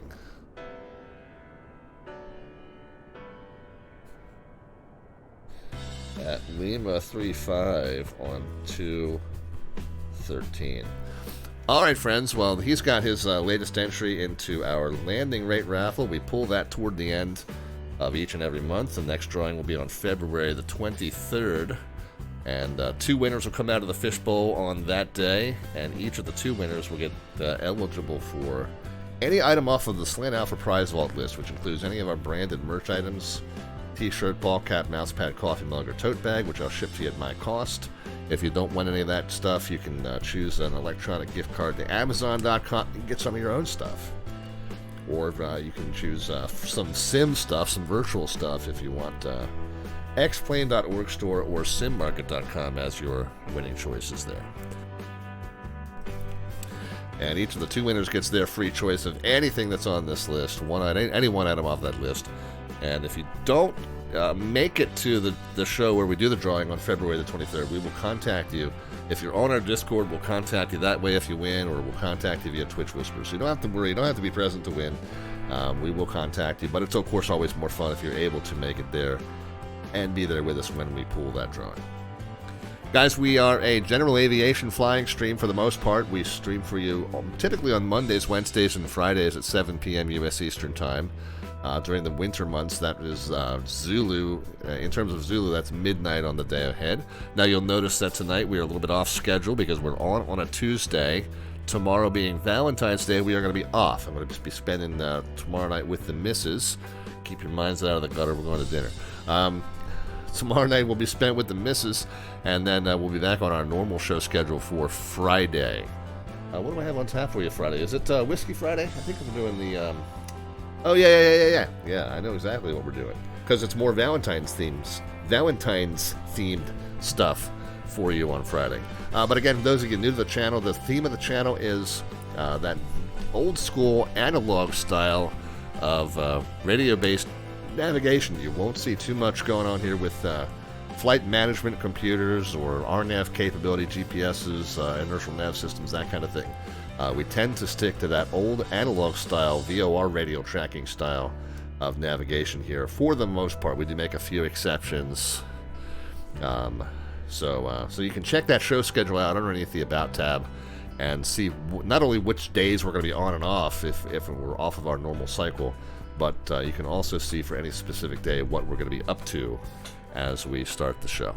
So there you go, and feel free to check that show schedule out. It's underneath the About tab, or it's over on our Discord server. Yeah, you're not going to spend Valentine's Day with me, Fizdo. I've got unfortunately one better person in my life to spend Valentine's Day with, and so that's what I shall be doing. However, I will see you again on Friday, and on Friday we'll be showing some love to our bay. What do I mean by that? Well, that's because I'm stupid and clever. Mostly stupid, a little bit clever. We're going to be Feeling the Love, featuring Dallas Love Field and Dallas Fort Worth. The Fort Worth ARTCC on VATSIM hosts this Valentine's themed event at Dallas Love every year. That is coming up on Friday, and we will be flying our BAE, our BAE, our British Aerospace 146 regional jet, 4-engine regional jet, from Just Flight here for Microsoft Flight Sim 2020. So we'll do a stop through. We'll do some origin somewhere. We'll stop through at Dallas Love, and then we'll depart again and head out to a final destination. I haven't chosen the origin and destination just yet. We'll let you know in our Discord server prior to showtime what that'll be for those of you who want to fly along. But certainly we will be making that turn at Dallas Love on Friday in the British Aerospace 146. And again, that is, we call it Whiskey Friday because its FAA code is Slant Whiskey, meaning once again that we don't use any kind of flight management computer or GPS or RNAV capability or inertial nav system in that. It's going to be all that old school analog style of radio-based navigation which is what we focus this channel on. We also occasionally do some VATSIM air traffic control on the channel too, and that's what we're going to be doing the night that we pull that raffle on the 23rd. That's a little bit easier for me to do on ATC streams than on flying streams, usually. So that is normally when we do those drawings. Anyway, like I said, full show schedule under the About tab or over on our Discord server. The Discord server link's on the lower right-hand side of your screen. Feel free to join in on that. And by the way, if you were trying to get my attention at any point tonight in the stream chat and I didn't respond to you, don't take that personally. It's just sometimes it's a little bit too high intensity for me to answer all those messages as they flash by while I'm trying to fly the plane.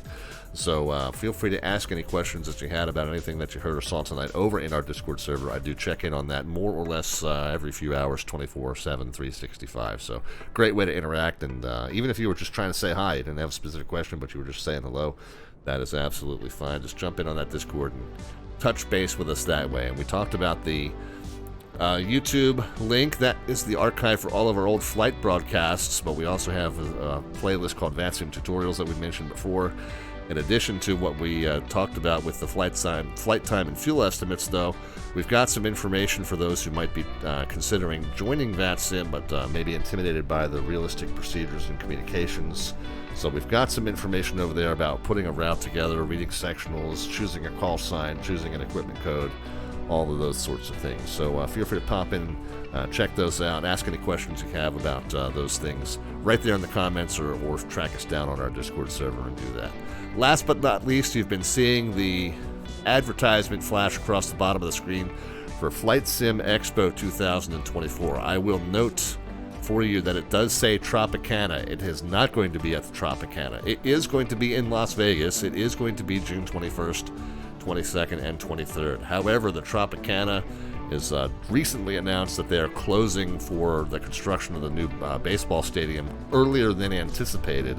So our event is being moved to another venue, waiting with bated breath for Flight Simulation Association to announce which venue that is. I think they're looking very strongly at the Rio Resort just west of the Strip, but they've got a handful of other options. They were waiting on some feedback from potential attendees as far as which of those options was preferred, and then of course they've got to lock down the contract terms with that venue, plus whatever contracted terms they still have with the Tropicana for breaking that agreement. Basically, Tropicana owes FSA some restitution for breaking that agreement. So all those things need to be worked out. FSA is going to be announcing sometime really soon what the new arrangements are going to be. But fear not, those of you who have flight arrangements into Flight Sim Expo or into Vegas for that event, you can probably keep those flights just as they are. 21st, 22nd, and 23rd of June, Las Vegas, Nevada. Giant conference and trade show. All kinds of product unveilings and panel discussions and other presentations and seminars. A massive trade show floor with every flight sim hardware and software vendor you can imagine showing off their products and services, even some real-world pilot training resources. But the best part is the 2,000 friends that you'll make. All of us there to celebrate flight simulation as a hobby and as a community, and as something that brings us all together with common interest. And really, the best part is the meeting of those friends. And a lot of your favorite flight sim live streamers will be out there as well, myself included. Or myself, all of your favorite flight sim live streamers, plus me, I guess I should say. Anyway, so hope that you'll be able to make it out there. In the meantime, guys, we're going to go ahead and wrap it for tonight. And we'll be back with you on Friday from the cockpit of the British Aerospace 146, as we will be feeling the love. Now, who were we sending this flight sim stream over to? Well, it looks like Melvin Leroy might be flying that Learjet. I think he might be about to land as well, but I'm going to go ahead and send you over to him. Maybe we'll catch him on short final. You'll catch him before he lands. But we'll send you over to our friend Melvin Leroy, and you guys can watch him land the Learjet from FlySimware. Great new product that we have on our stream as well.